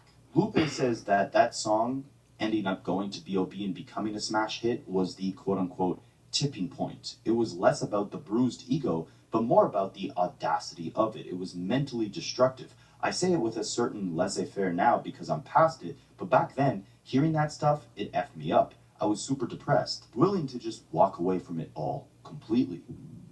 The label tried again with B.O.B.'s second hit, Airplanes, initially giving that hook to Lupe Fiasco to lay the verses down on, and years later when he's asked why his versions never came out, Lupe said this: "The label didn't like my versions and publishing." Now, as you can see, the label is trying to almost put Lupe in a creative box, right? You had all these different rappers in the blog era who were finding their sound, but none of them, from J. Cole to Big Sean to Wale, even the less mainstream acts like a Big Crit, or the more mainstream acts at the time like a Wiz Khalifa, their sound always felt authentic. It didn't sound like someone was just gifting them hooks. So like that, Lupe was at this almost stalemate with the record label, where they weren't approving of the music he was giving them. Therefore, they wouldn't promote it. Because of that, his buzz was dying down, and without a hit, the label wouldn't release his album. Eventually, Lupe forfeits and says, if you don't like the songs I'm giving you, just give me a hit. If I have a hit, then we could release the project. But it's not just about putting out a song that could generate money. It's also about where is that money going to be funneled through, and how can Atlantic Records profit as much as possible? The record company sent me a song and said, this is Lupe, you need a #1 smash. And this is a #1 smash. They sent me the track and the hook. And they sent me 7 of them. The last one, when I was like, I'm done fighting, I'm going to just mark on the just turn the other cheek. When I recorded the verses and sent the record out there, they called me back and said that they didn't like their own hook anymore. So if you tell me that my records are whack, then give me great records. So then you give me these records, I send these records back to you. You don't even like your own records. What is that legal? I was also told, because you didn't sign the 360 deal, we may or may not push your record. So Oh my God, no way. So that's how they get you with the 360? I always wonder why do people do that stupid shit. So if you don't sign the 360, they won't push your record. That's bullshit. That's why I was always indie, my friends. Because I knew that, you know what? I prefer to be indie than have that type of pressure. Like your schedule, you can't drop what you want. Like, wow. That's crazy, Chad. POS to accept cards. Wait, so you just tap a card on your phone and boom? Yeah, I use Jim. Too loud for you? But you're probably paying brutal fees every time. What? It's 1.99% per transaction. Flat. Flat, huh? I bet you wait days to see that money. Are you nuts? I get paid in seconds. Come on. No way it's that easy. Bro, if you can use a phone, you can get paid with Jim. Word. Okay, Chad, I think I'm almost done with this one.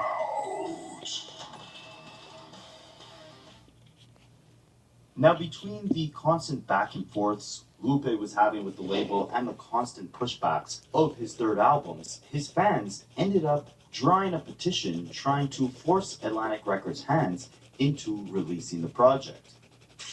They said the fans have been waiting for the release of Lupe's album for over a year. It was officially announced as finished last summer, but yet we still have no release date. We demand that he stop playing around and give us the album we've been highly anticipating. They ended up getting 30,000 signatures and even protesting outside the Atlantic Records offices. And when Lupe heard his fans were going to protest, he ended up joining them. So, thank you for the petition. First of all, 30,000 signatures. And with that, Atlantic Records' hand was finally forced, and the first single to Lupe's album Lasers ended up releasing the next week.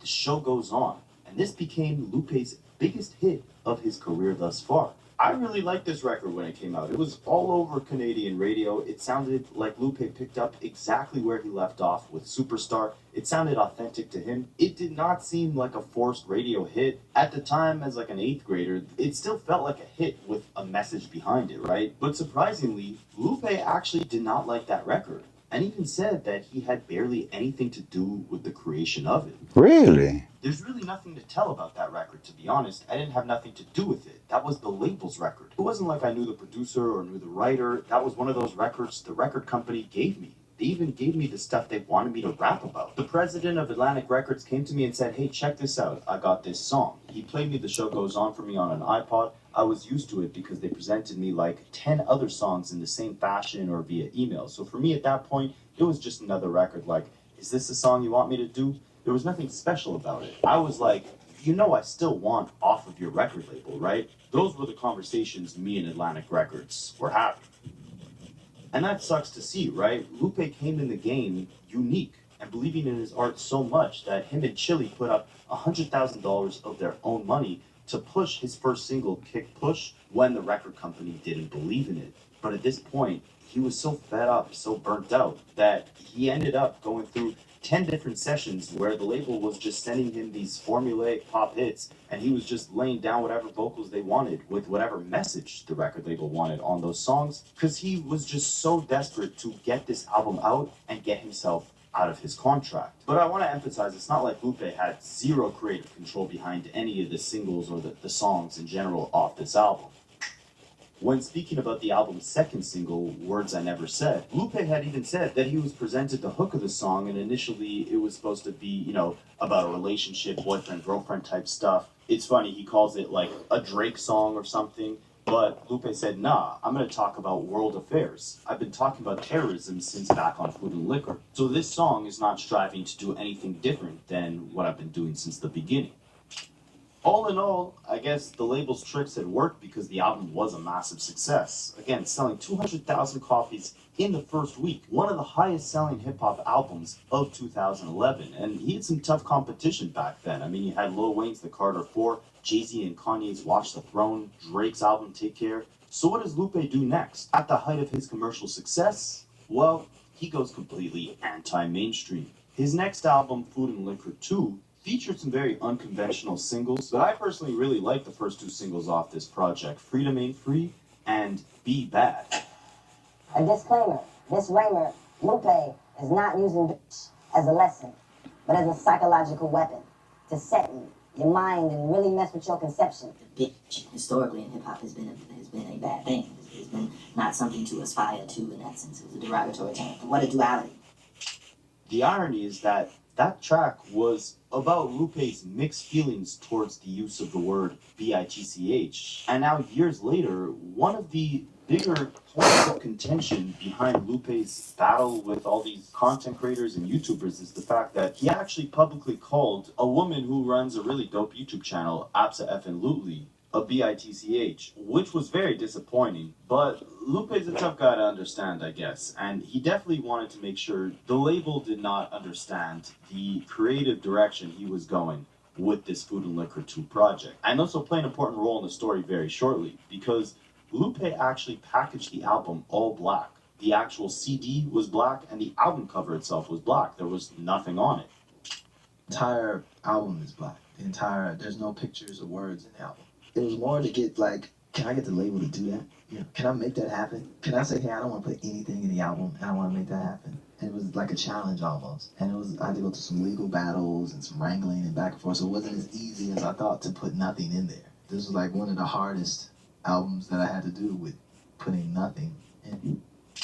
About 1 month after Lupe Fiasco releases this project, Kendrick Lamar makes history.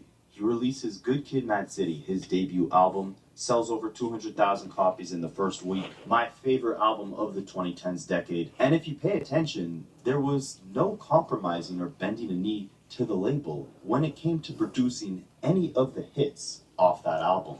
Swimming Pools, Poetic Justice, Mad City, Money Trees, none of these sounded like or were label formulated hits. And because of that, their impact stretched far beyond a lot of what anyone else in hip-hop had been doing at the time. But before Kendrick blew up with Good Kid, Mad City, he did a live stream, and Lupe Fiasco's name was brought up.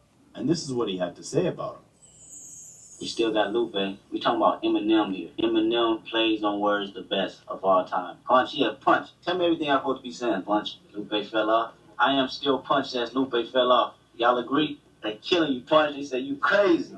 Punch say Lupe Fiasco doing too many fairy tale raps. It ain't organic and realistic anymore. See, this wasn't actually Kendrick talking about Lupe, but he read a chat from Punch, a higher up over at Kendrick's label TDE, and Punch had said that Lupe Fiasco was quote-unquote doing too many fairy tale raps. It's not organic and realistic anymore. As far as Kendrick goes, we know that he approaches his music with a lot of complex themes and messages, but again, delivers them in a way that can appeal to a mass audience. And that was his formula for success. He is one of the top MCs, not just because of the messages he brings in his music, but because of the vast amount of people that message has been able to reach. And before Good Kid, Mad City, Kendrick knew he would become that top MC. In a 2010 freestyle, he professed it, name-dropping all the rappers who he was aiming to be.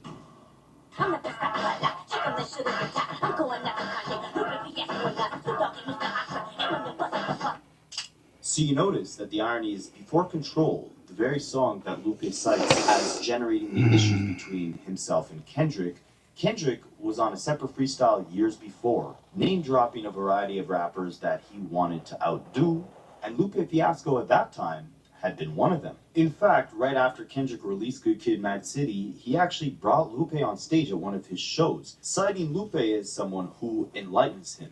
Meanwhile, Lupe gets on the stage, and he says that he's giving out these quote-unquote next big thing awards to different artists, and there's only one artist in the world right now who deserves it, and that's Kendrick Lamar. He did warn Kendrick, though, before leaving the stage, that these young guys are going to do their things, but the OGs are always here.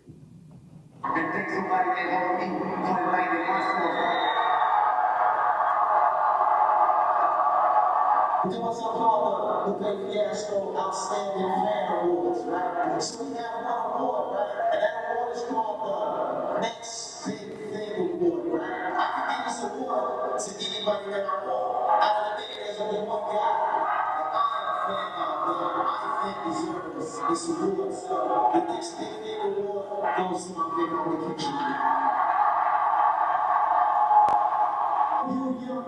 This is going to y'all think, but understand, OGs is still here.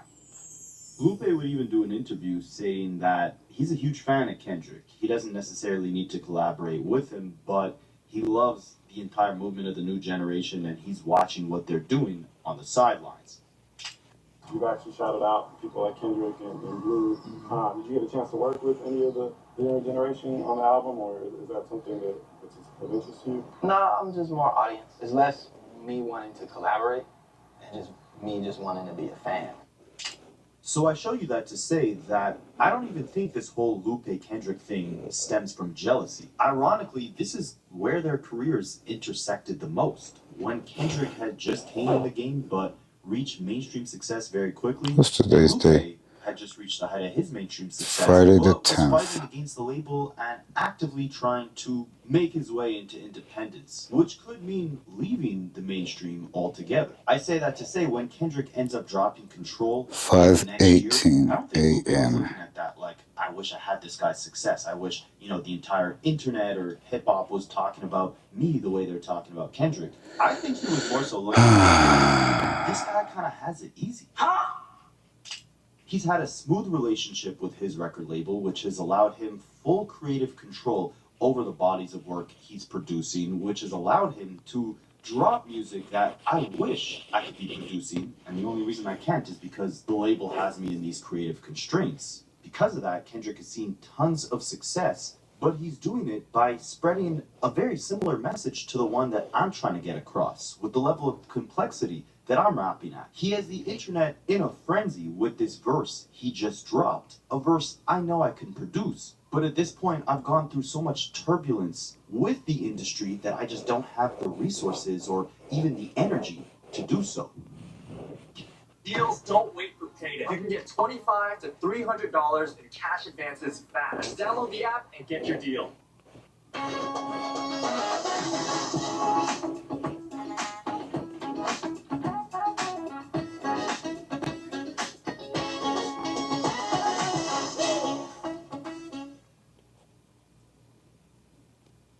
You're tired of your car insurance going up for no reason? Use Jerry. You want to compare rates from 50 plus of the top insurers? Use Jerry. You want to stop jumping from site to site just to get an accurate final rate? Use Jerry. Jerry's the first all-in-one car insurance app that gives the power back to you. You can customize your own policy or work directly with an agent. Jerry makes it easy to compare rates in 50 plus of the top insurance carriers in minutes and buy your perfect policy directly in the app. So download Jerry today. You've got nothing to lose and a lot to gain.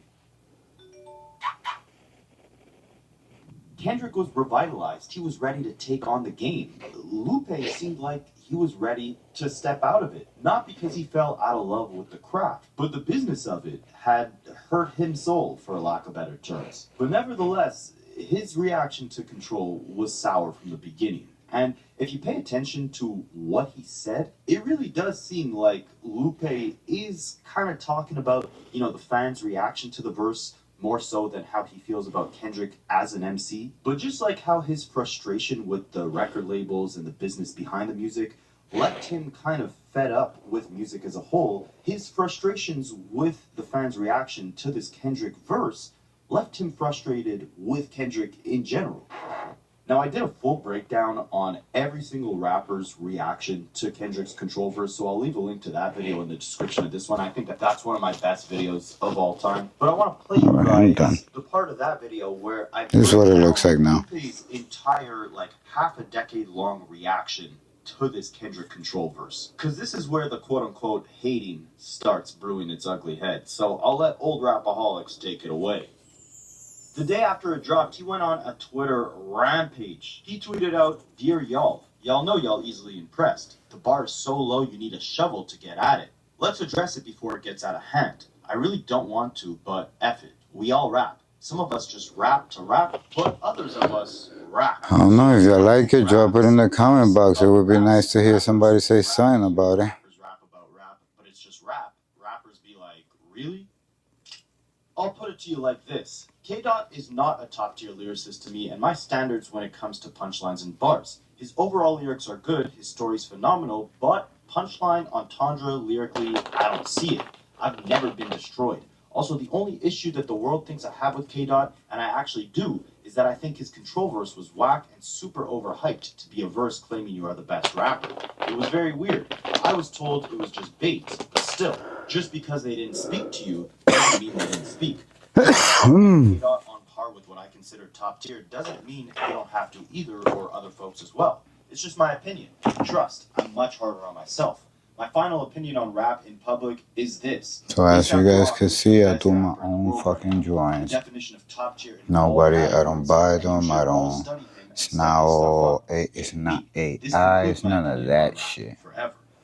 He would I then make go my on to own rap from the fucking perspective joints, of chat. other rappers offering their rebuttal to Kendrick's control verse. He starts off with Eminem saying, Eminem is a winner sinner, Eminem's skin is getting no thinner, even with this dinner of M&Ms and malt liquor, etc., etc.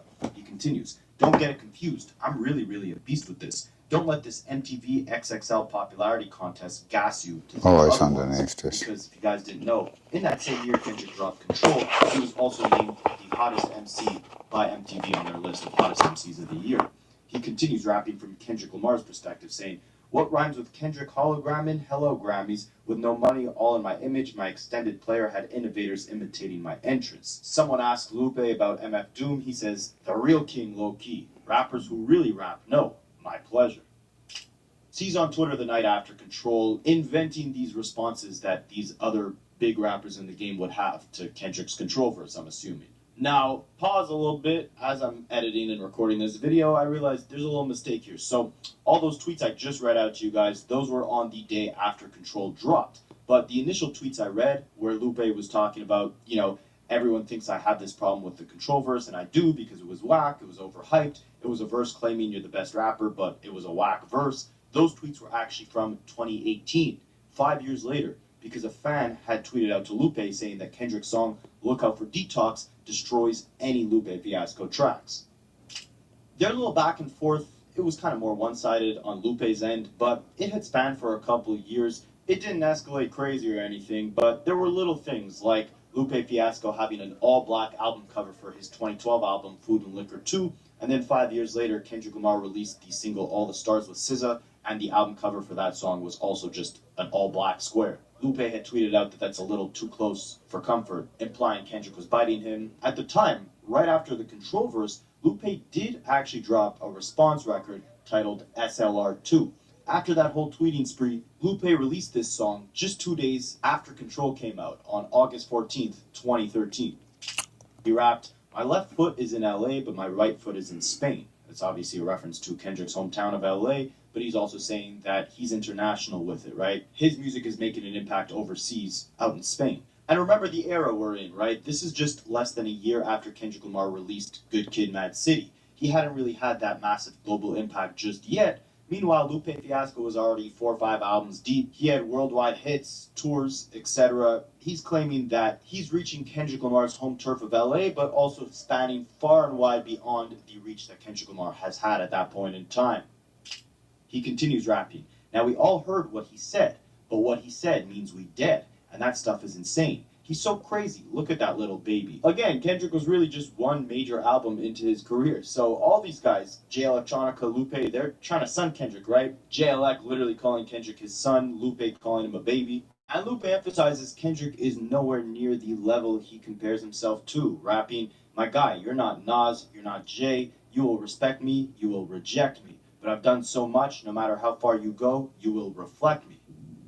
Okay, we're going to the new Rapaholics. Now, pay attention to what Lupe Fiasco said in a 2014 interview with Hot 97, because I think, again, this adds to my theory of where all these issues started and where Lupe's frustration really lies. Again, I can't speak for Lupe.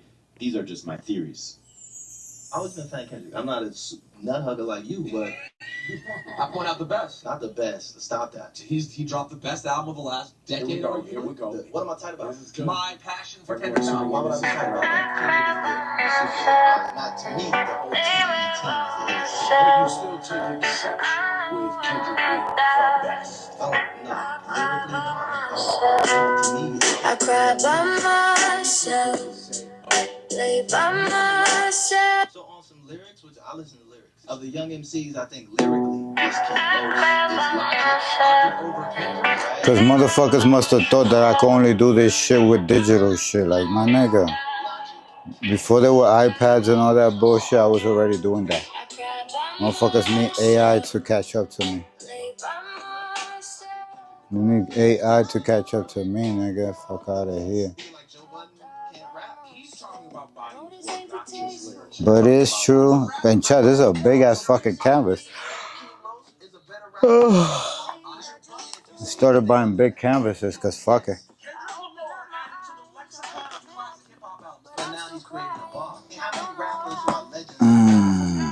People who have like albums that are like, yo, so are we gonna discount AZ? Because AZ didn't put out an album. Oh shit. They came out and So you notice these are very similar I never conversations. try. Wait, puppy, I need to spray this. Where's my spray? Oh wow. We'll just put it here. He's far from the best lyricist. Here Lupe is in 2014. We'll put it there. I gotta take a piss. He name drops.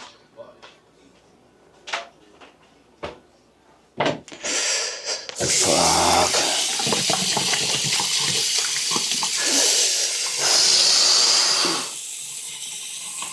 This is so dirty.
Need another beer.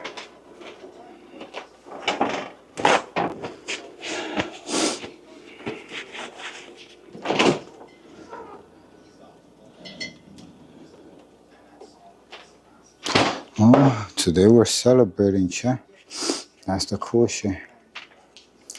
We're celebrating 6 months of being a Twitch streamer and actually working out. It's actually working out. How crazy is that? Didn't see that coming.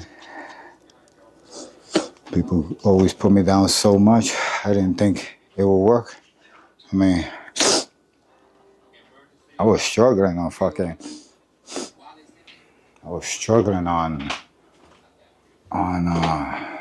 YouTube, but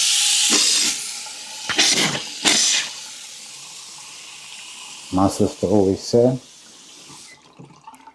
you're better off with live than you are with editing and scripted and all that bullshit because it's just a trip being yourself.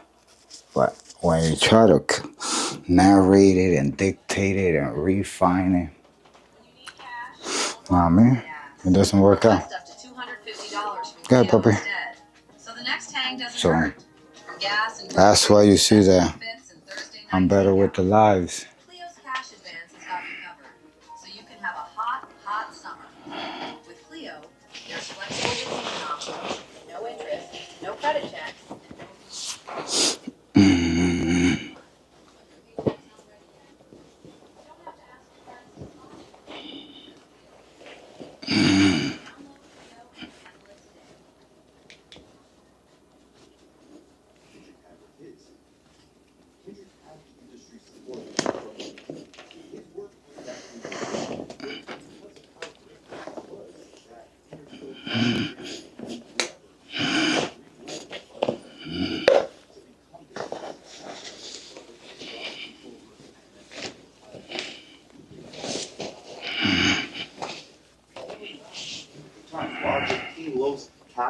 They also did not have those resources behind them to create a moment. It's hot in here, Legend. What you think? Rappers as they were.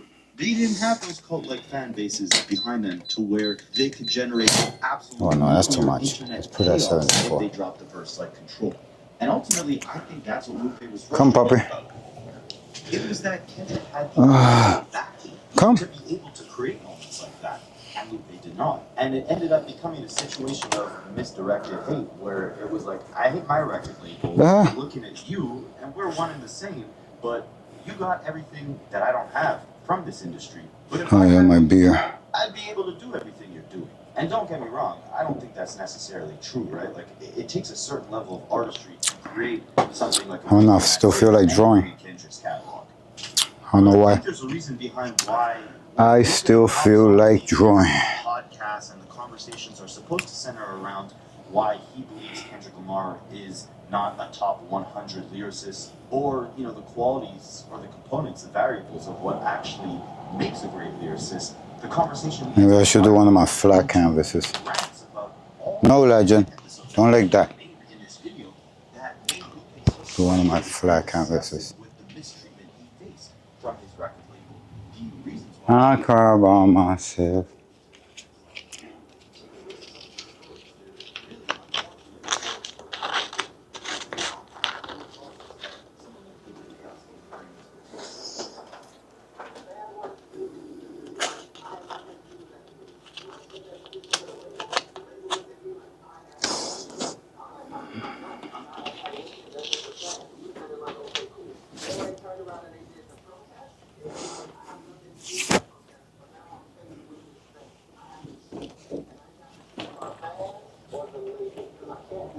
And I chose the fan. And NYPD kicked me out of the building at Atlanta. I wasn't allowed to go back in the building. And when I tell you that it destroyed little pieces and parts of my relationship with the label, it was cooked. On top of them trying to force me to do a 360 and everything else, they feel embarrassed about what just happened. Cooked.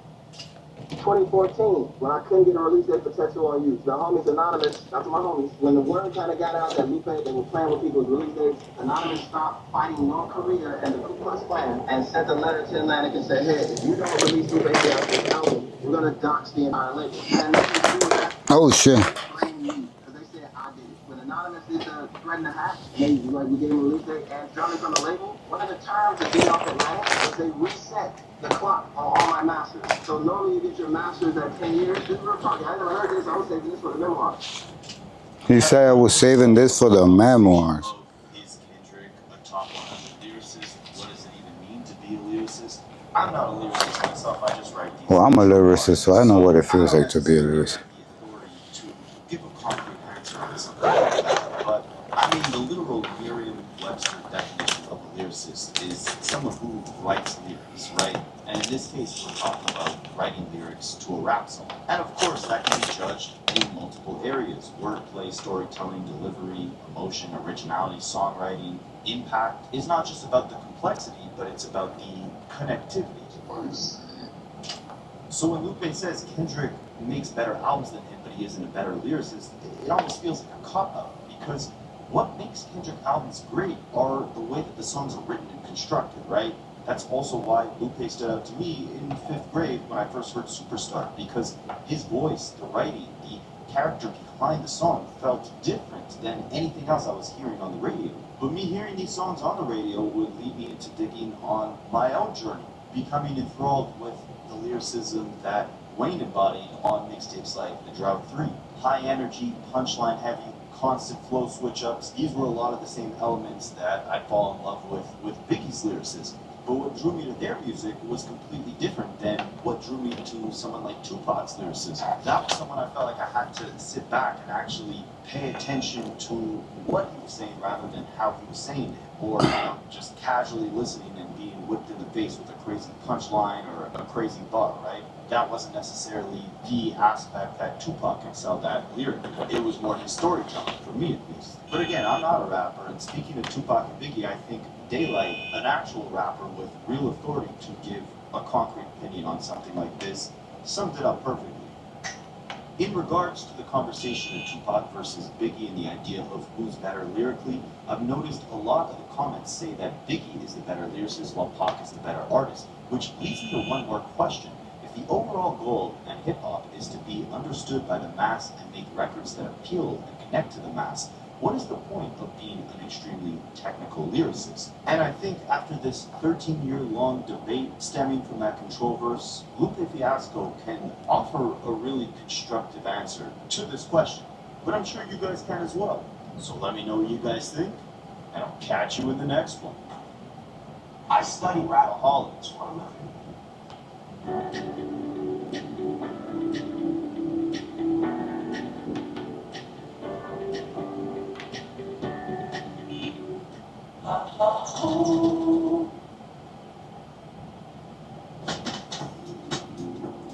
All right. Good. Wanted to make sure I could do some tattoos.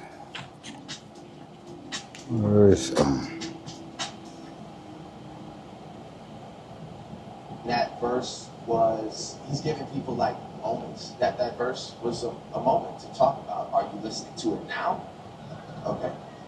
Yesterday, somebody wiped out my mural.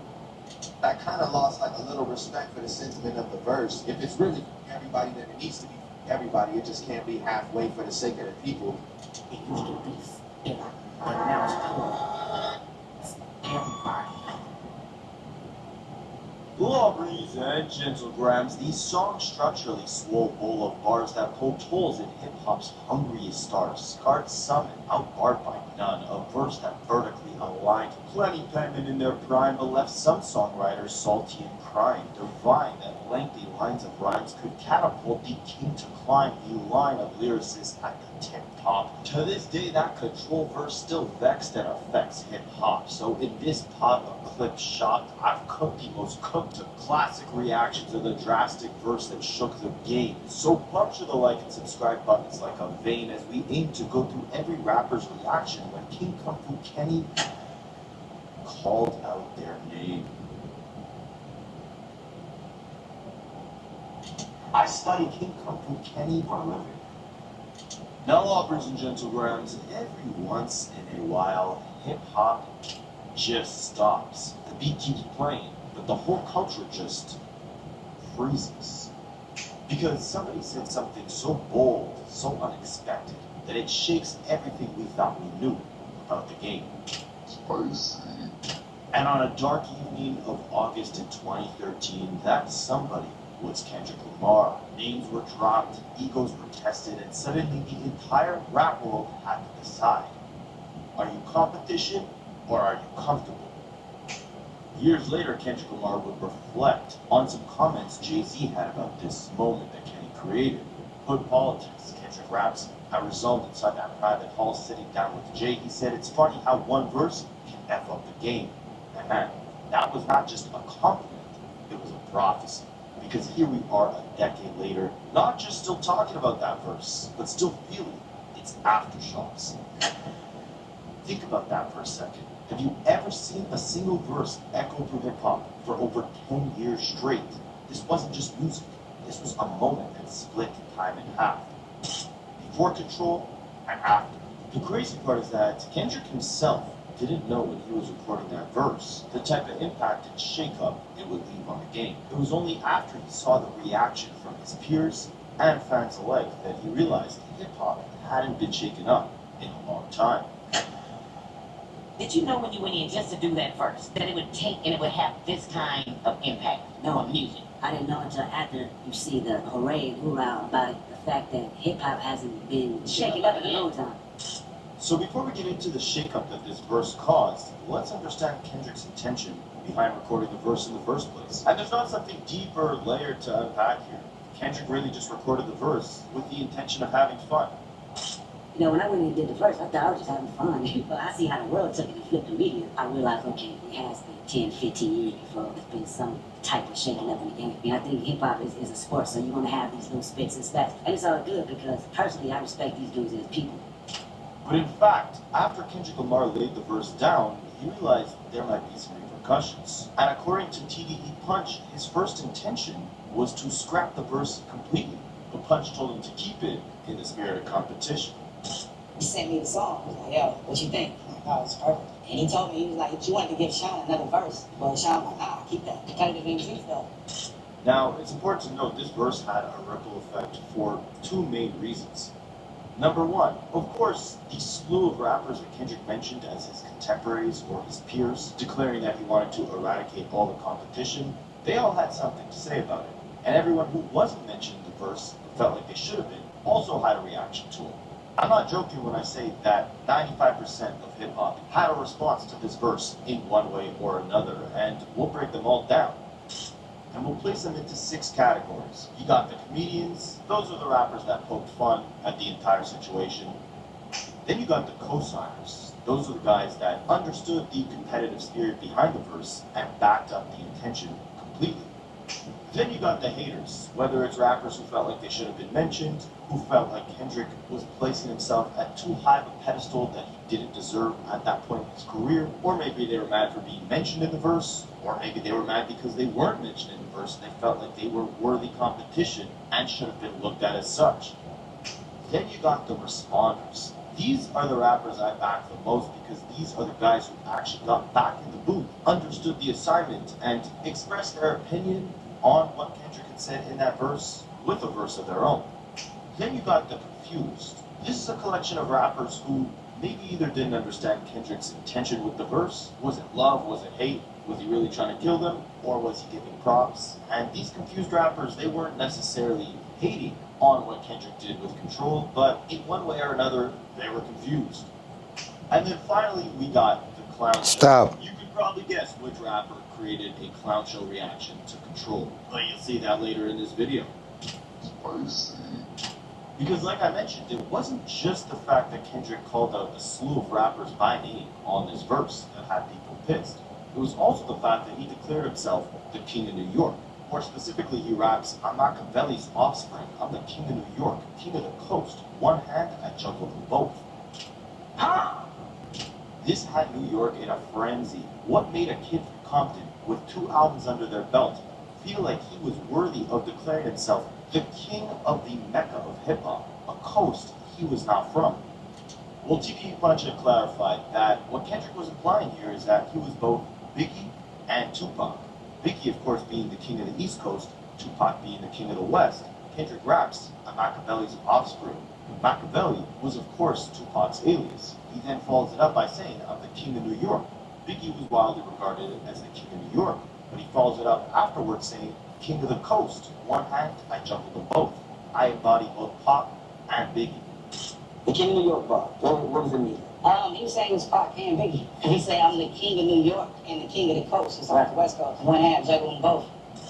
And what's funny is, this would not be the first time that Kendrick Lamar would declare that he embodies both Tupac and Biggie. And it also wouldn't be the first time that on one verse, Kendrick would call out a slew of some of the biggest players in hip-hop to declare that he wants to be bigger and better than them all.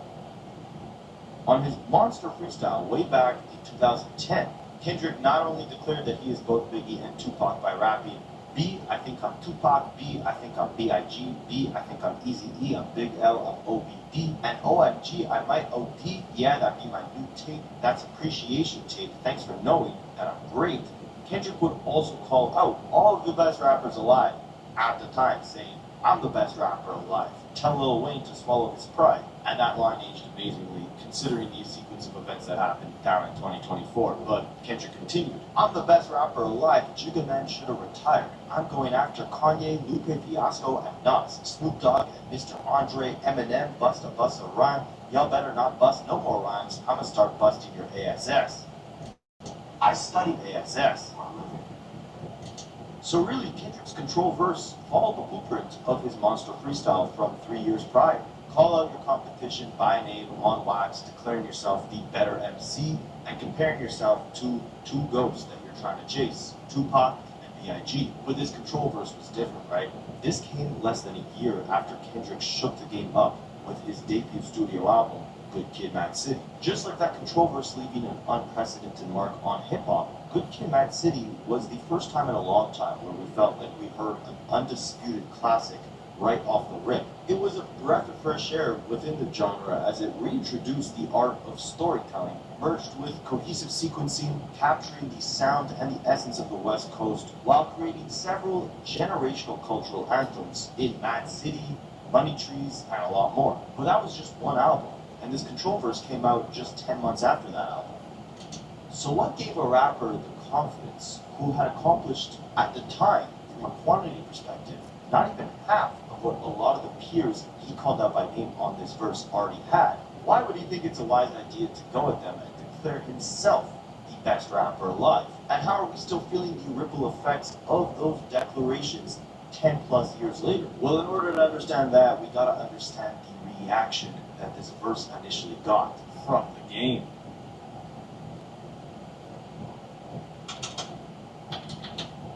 Right off the rip, between the King of New York bars to calling out everyone who was anyone at the time. I was happy being the outcast. I was happy being different. Was hit Twitter to give their reactions.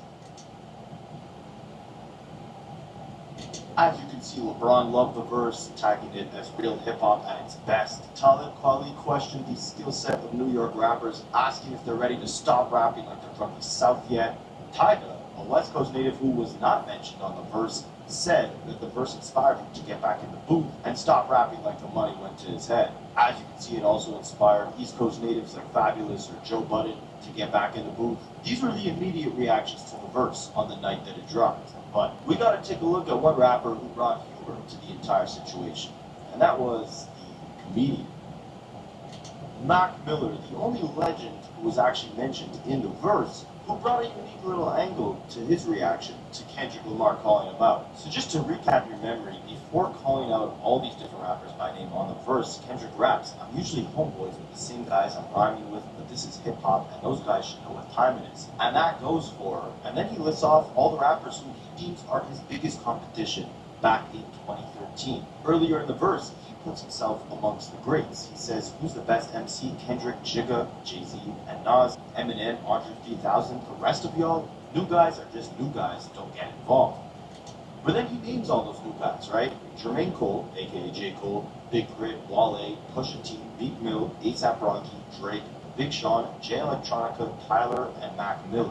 Caps it off saying, I got love for you all, but I'm trying to murder you guys. Trying to make sure your core friends never heard of you guys. They don't want to hear not one more noun or verb from you guys. Basically saying, like, I'm trying to be so great that all of your fans, to all the people I just named, they won't want to hear another word from you guys because they'll only be moved by my words. Well, he said, your core fans won't want to hear not one more noun or verb from you guys. So Mac Miller tweeted out, if I can't do no more nouns or verbs, I'm going to start coming with the wildest adjective bars that anyone has ever heard. Because, of course, Kendrick didn't say adjectives were off limits. But Mac would rap a couple nouns aimed at Kendrick on a later record called Friends, where he said, I got them 4G LTE connection bars, no control, F Ken Lamar, F you Kendrick.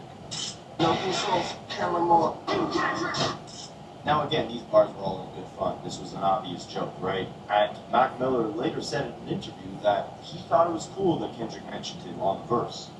I don't think I ever talked to you after post Kendrick shouted you out on Control. I don't think we ever talked about that. But that was a very limited list that you got that shout out on. Yeah, man, I'm nice. Were you surprised though? Or did you like fully expect it? Like, No, I wasn't, like, I was like, cool.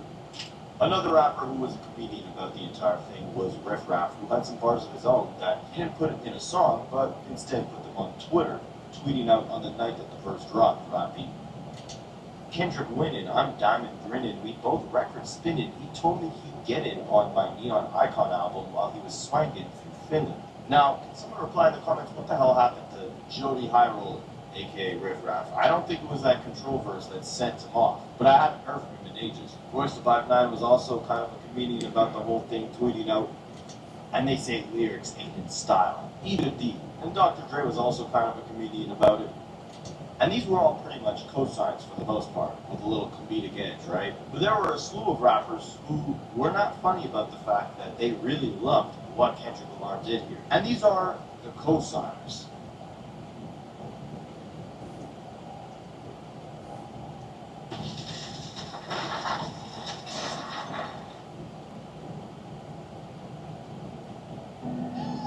Okay, sometimes so useless.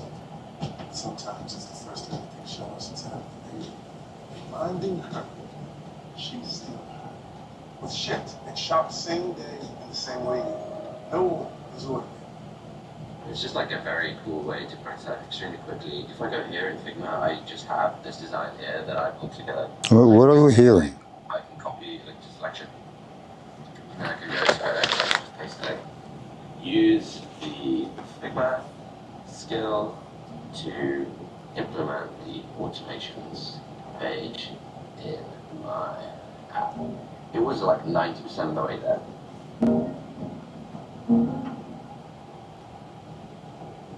Just starting off, let's take a look at what some of the vets, some of the legends have thought of this verse. Remember again, before he actually names off who he deems as his competition, Kendrick emphasizes that he thinks he's in the league of the Jay-Z's, Andre, Nas, Eminem, and Andre 3000. So Eminem, who was technically called out on that verse, had given his thoughts on it. And he emphasized that he loved it. This is the energy that every MC should feel, like they're the greatest, they're above their competition. And he liked the time that Kendrick chose to actually drop that verse, because this is at a time when there was more camaraderie than competition. And no one had the guts to jump out the gate and call out the entire game like that, name by name. And it's funny, because it would only be Kendrick Lamar himself a couple of years later with his verse on Like That, where we'd see this moment semi-recreated for the first time again since Control. One of the things that's so great about that verse, did it in a way to me that you can't really get mad at it, because that's what every MC should be thinking. The fact that he had to also say it is what's incredible to me, because he did it at a time where nobody is really doing that anymore. It's been a while since anybody's went down that lane. The timing was perfect too, so I think it's a genius move what he did. And similar to Eminem, 50 Cent, his protege, echoed a lot of those sentiments in his own reaction. We know 50 himself loves a good conflict, so he was very happy that Kendrick was bringing this type of energy and emphasizing that there was no more kumbaya stuff going on within the game. It's a perfect first year for me, because it's saying that there's no more kumbaya no more. Everybody's not sitting by the campfire being friends. That's necessary for hip-hop, that's what it is. I'm not just competitive. If you smile and take pictures with it, you know that the next presentation the person's gearing up for is supposed to shit everything. If yours ain't right, how about it? So I want to play you guys this just so you understand how the OGs are looking at this verse, right? Especially what 50 Cent says there, in that we could all like each other, right? We could take pictures at award shows, we could be buddy-buddy, but your mindset as a creator should always be, I want my next work to be so great that it shakes the entire game up. And if you're not on that same level, then it's adios to you. That's what Kendrick was coming with on this Control verse. He emphasizes it by saying, after he calls everyone out, I got love for you guys, and I'm trying to murder you guys. What's competition? I'm trying to raise the bar high. Who's trying to jump and get it? Nas understood it too. He said he loved the energy that verse brought to hip-hop. I really wanted to get your reaction to that. Wow, my reaction is wow. I love hip-hop right now. The energy, the competitiveness. Yeah. Kanye West had a funny reaction. He was asked about the verse, and he said, I don't do disses, which is hilarious because you guys probably remember when Kendrick first dropped his Like That verse where he was aiming at J. Cole and Drake in 2024. Kanye was the first one to jump back with a diss record aiming at Drake, backing up Kendrick with his first bar being, yo, Doc, I got it. So 10 years prior to that, for him to say, you know, I don't do diss records as a response to the whole Control thing is kind of funny, but it was a cosign in and of itself. Because he had also said he was gearing up to do his Yeezus tour, where Kendrick would be the opener, and he was just super excited to sit down with Kendrick and have some very high-level conversations. So we'll place him in the cosign category. I want to talk about the person control. He put you at the table with the Eminems and the Jay-Z's. 10 years ago, he hadn't been at the table, and you'd been on his list. How do you think he would have reacted? Would you have been appreciative of his message, or would you come out swinging, do you think? Yeah, I don't do diss records. Yeah. I'm just looking forward to the opportunity to speak to this brother as much as possible. Those conversations is going to be more than everything I even said right here. He's one of our future messengers, and I'm going to give him the jewels. Now, along with Kanye West, we got one of his good music saints, and someone who's actually mentioned in the Control verse himself, Pusha T. Pusha was in an interesting position because, of course, we know he came up in around 2002 with his brother Malice's The Clips, long before Kanye West, long before a lot of the guys mentioned as Kendrick's competition within the verse. However, in 2013, Pusha T was building a solo career of his own. Some people looked at it as weird, as Kendrick didn't mention, you know, the Lil Waynes, the Kanye West, 50 Cent, but he mentions the Pusha T, who is from that same era, but places Pusha in that bracket of competition amongst the Big Sean's, Drake's, and J. Cole's as Kendrick's competition in this generation. And that's because Pusha T was basically starting this whole new path as a solo artist. So even though he was a heavily exposed member of the Clips, long before Kendrick had ever even put out an album, they were now kind of on the same playing field as Pusha T was basically starting off a whole new career. And they had a collaboration in the works around this time as well, Nostalgia. You'll see later in this video that some people Kendrick Lamar had collaborated with prior to the Control verse felt some type of way because they thought that they were friends with Kendrick, so it was kind of weird that they were calling him out. Pusha T, on the other hand, understood the assignment. It didn't matter that they were collaborators. He understood the essence of competition. On the night that Control dropped, he tweeted out, "I hear you loud and clear, my guy." And he's later asked in an interview how he felt about the Control verse, if he even would have done his nostalgia collaboration with Kendrick if he heard that Control verse beforehand. And Pusha emphasizes there was no problems with it. They even shot the nostalgia music video after the Control verse came out. Pusha T pulled up to Kendrick Lamar's own hometown and kicked it with his people. Did you guys record that prior to Control? He recorded it prior to Control. Then Control came out. If Control came out first, would it have changed anything? Like we just shot the video for nostalgia. I actually went to Compton, 134th in Peru, and chilled with the homies. Had a great time out there. Met Kendrick's family, his friends. And while they were shooting that music video, Kendrick thanked Pusha T for understanding the message that he had behind that Control verse. Pusha emphasized he listens to hip-hop, right? He gets the competitive angle that Kendrick was taking. The Control thing, man, like, as soon as he saw me, he said, "Yo, I just want to tell you," because we had to walk through the neighborhood to find where we were going to shoot it at, right? First thing he says to me is like, "Yo, thank you so much for just understanding and not taking the verse the wrong way." And I was like, "You don't know I'm different, bro. I understand, like, I listen to rap." And Pusha emphasizes that it's not just that he understands the essence of the verse, it's that it was a compliment if you were shouted out there. He wants a slice of your pie. He wants some of your fan base because he deems you as worthy competition. Competition that can potentially raise the bar as high as he could. It's the sport of hip-hop, and I looked at it like, man, he shouted out his peers. And he was like, "Yo, I want to take something from your fan base, Mac Miller's fan base. I want to take all of that. When is that not the mission?" Another rapper who was named on that Control verse, who echoed similar statements to Pusha T, was Wale. He was stopped by TMZ, who asked him about the verse, and he emphasized, just like Pusha T, it would have been a diss if Kendrick didn't mention you on that verse. It meant you weren't doing enough to be worthy of being mentioned in that same vein, that same bracket. I'm asking about Kendrick's verse real quick. I really offended if my name wasn't in it. So shout out to TD and Dr. Cool. You think it was more respectful or more disrespectful? I'd have felt the way if my name wasn't in the verse. I appreciate you, little lady. I still feel like I'm the best rapper on the planet. Yes, sir. You should too, TMZ. I think people are just taking it the wrong way. Like, you said my name, like you said a couple people's name, and you said he's the best rapper. I say I'm the best rapper every song I'm on. I just don't say nobody's name. So it's like implied, like he just did it a different way. Another co-signer who was also mentioned in the verse was none other than A$AP Rocky, who is an East Coast native and kind of thought it was crazy Kendrick was calling himself King of New York, but emphasized him, Kendrick, TDE, that's all family, and that Control verse was not a diss. He wasn't dissing anybody, disrespecting anybody. He was emphasizing that there is a universe where we all play on the same playing field. You guys are all my competition because you're all good enough to be my competition. I just want to be better than you. I mean, that King of New York, that's crazy, you know what I mean? I mean, honestly, though, K-Dot, that's spam, yo. I think hip-hop need this shit, man, It's niggas who's pissed off just because they wasn't mentioned. Rap is rap, and didn't say nothing about nobody's mother. He ain't want problem. He said, these is my and I'm letting y'all know it's competition. What's the problem? And for the final co-signer who was also mentioned in the verse, we got none other than Tyler, the Creator, who, correct me if I'm wrong, I believe he wrote this response on the hip-hop forum KanyeToThe.com. And drop a comment if you were ever on KanyeToThe.com. That was a dope forum back in the day. But yeah, Tyler responded to a fan asking him, did you see where Kendrick categorized you with a lot of other talented artists he likes in Big Sean's Control verse? I thought that was pretty damn cool. And Tyler said, that stuff was so sick. He sees me as competition. That's so tight. He was cool as F when I met him too. We toured together this week in Europe. So Tyler kind of took it up a notch, right? Like, it's one thing, and most rappers did, acknowledge that Kendrick calling them out meant that he acknowledges them as competition. But Tyler wasn't only just acknowledging that fact, he was happy about the fact that Kendrick perceived him as competition. He took it as a compliment, far from a diss. But of course there were plenty rappers who looked at this verse as a form of disrespect, or maybe they were just uncomfortable with the bar that Kendrick was setting himself to with his bars, no pun intended. And we would have to categorize these rappers as the haters. And boy, were there a lot of them.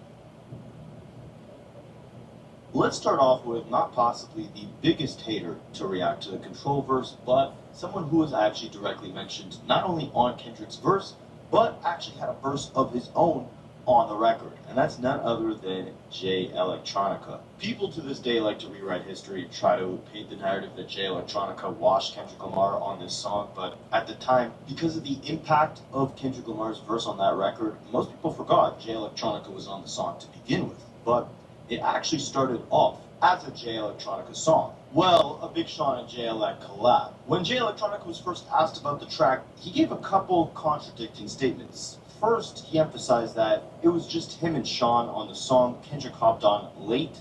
Big Sean was going to use the song for his album, but when he didn't, Jay Elec was actually going to use it for his album. But of course we know how that went because Jay Elec didn't release an album for the next 7 years. But while he's explaining this, that Kendrick hopped on late, how the song was created in the first place, he also explained that he thought Kendrick's verse was actually good for hip-hop.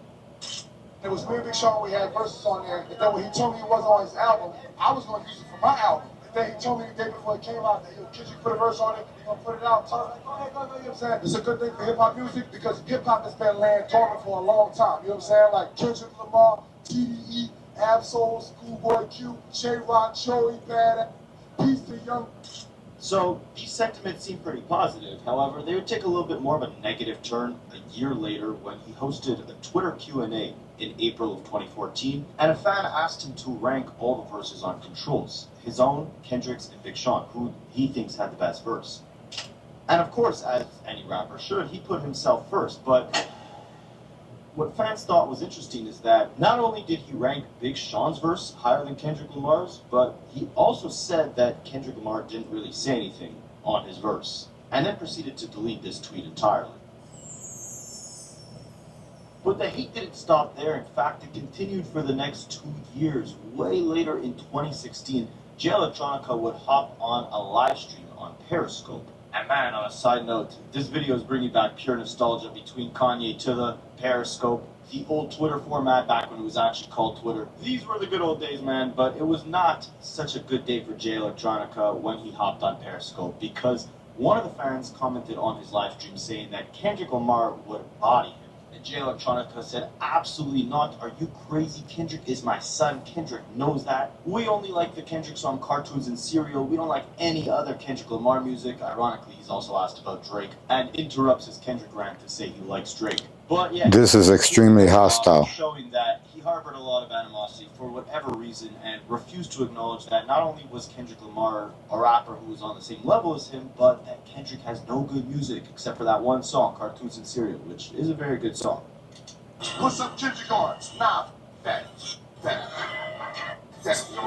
We look, I like the one Kendrick song with Gunplay, Cartoons and Cereal, but other than that, we don't know what that's talking about. Other than Cartoons and Cereal, we don't know what they're talking about. Other than that, yo, we don't know what these ladies talking about. Control you in a minute. We're gonna control you in a minute. Talking about, but I'll say Kendrick, that's still our brother. You can't say Kendrick, that's still our brother. Kendrick will body you. Look, you couldn't pay Kendrick $1 million. Kendrick wouldn't tell you. Kendrick could tell you himself he couldn't body me. Kendrick, look, Kendrick is my son. Kendrick is my baby. Kendrick wishes say he could be me. What about Wu-Tang? What about Wu-Tang Clan? Yeah, Drake is solid. Yo, who we got? Calio. Who we got? The Calio. Stop trying to put K-Dot in jail. Exactly. Who said that? Who said that? Yo, stop trying to put me and K-Dot against each other. You feel what I'm saying? That's my family. My favorite rapper from TDE is Absol. My favorite song from TDE ever, I got two. Number one is Absol, Book of Soul. That's the best TDE song ever. Book of Soul, Absol. And my next song, my best favorite song after that, is Cartoons and Cereal with Kendrick and Gunplay, but because of Gunplay. Not that I love Kendrick though, but we love Cartoons and Cereal because of Gunplay. Yeah, do we listen to Drake? Yo, we Drake. Don't get us wrong. Drake is a Toronto, Toronto. Drake grew up in the Jewish neighborhood, went to Hebrew school and all that, had a bar mitzvah, backseat boys and all that. But we still with Drake because Drake make good music, so we with Drake. So I didn't realize after Control came out, it literally became a meme that Jay Electronica's verse was so overlooked on that song because of what Kendrick did on it. So this is probably why Jay Electronica feels the way that he felt. I mean, you had tweets like this. This is on the night that Control came out. They were saying Jay Electronica's verse is like when you had to do a presentation in class and the person before you had a detailed 35-slide PowerPoint. I mean, Kendrick was calling out like 35 names, right? It's kind of hard to listen to any other verse on the same song that Kendrick just put on that type of spectacle on, right? But Jay Electronica decided to try and redeem himself by dropping a song of his own where he addresses the comments he made on that Periscope Live. The song is called The Curse of Mayweather. Came out a couple days after that Periscope live stream. And he addresses the memes they made after the Control verse dropped. He addressed the fact that, Kendrick was trying to say he was outdoing the competition and Jay Electronica was the competition. He emphasizes his greatness, essentially, saying, "This is blasphemy. I gave that little cockroach life and he blasted me. People made all those memes and they laughed at me. It's World War III, the catastrophe. Watch the throne. How you going to compare a king to a gnome? How you going to compare Django Fett to the clones? The game can celebrate today because daddy's home." Remember, he called Kendrick Lamar his son on that live stream when he was asked how he feels about Kendrick's music. Then he continues rapping about the accomplishments that Kendrick has received, that Jay Electronica probably hasn't, right?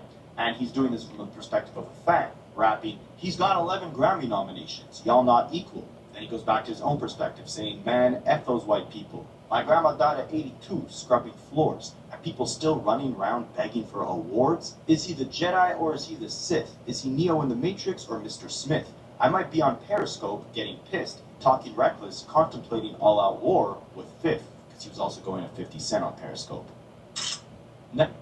Elevate your set game with a full-bodied experience. Transform your shower with Dove Men Plus Care. Announcing the stiff necks and aching back sale at Mattress Warehouse. Yes, we're a warehouse full of mattresses. With our unbeatable warehouse selection and prices, we use exclusive diagnostic technology to find the perfect solution for every sleeper. So, where would you look to find the perfect mattress? In a little mattress store or a mattress warehouse?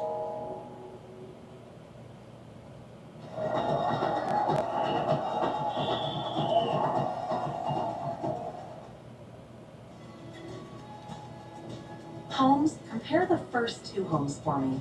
The Sorello home offers more square footage and high-end finishes. The Altessa home is more affordable, but features less square footage and a smaller lot. Now, fans would theorize that a couple months later, Kendrick Lamar would reply to these shots by Jay Electronica on his song Untitled 7.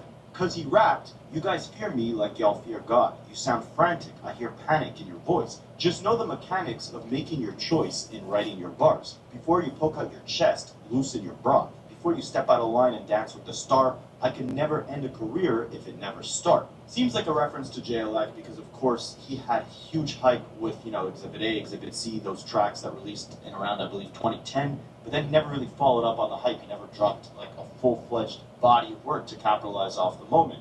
Kendrick here is emphasizing that he can't go back and forth with someone and try to lyrically destroy someone who never really had a career in the first place. But Terrence Martin, a close collaborator with Kendrick, said that this Untitled 7 song had been recorded years before JLX started going at him. But both Kendrick and Dave Free would directly respond to JLX over the next few years. Dave Free directly responding to Jay Electronica's Periscope livestream saying, "Damn, you're still mad about Control?" JLX would respond to him saying, "Watch your mouth, stay off the swine and get knowledge of self. Your man is whack. Don't make me crumble your whole thing." And I couldn't find any screenshots, but apparently in April of 2016, Jay Electronica would apologize to Kendrick and TDE on Twitter, asking them to forgive his past transgressions. And then in September of 2023, a leaked alternative version of Kendrick Lamar's 2017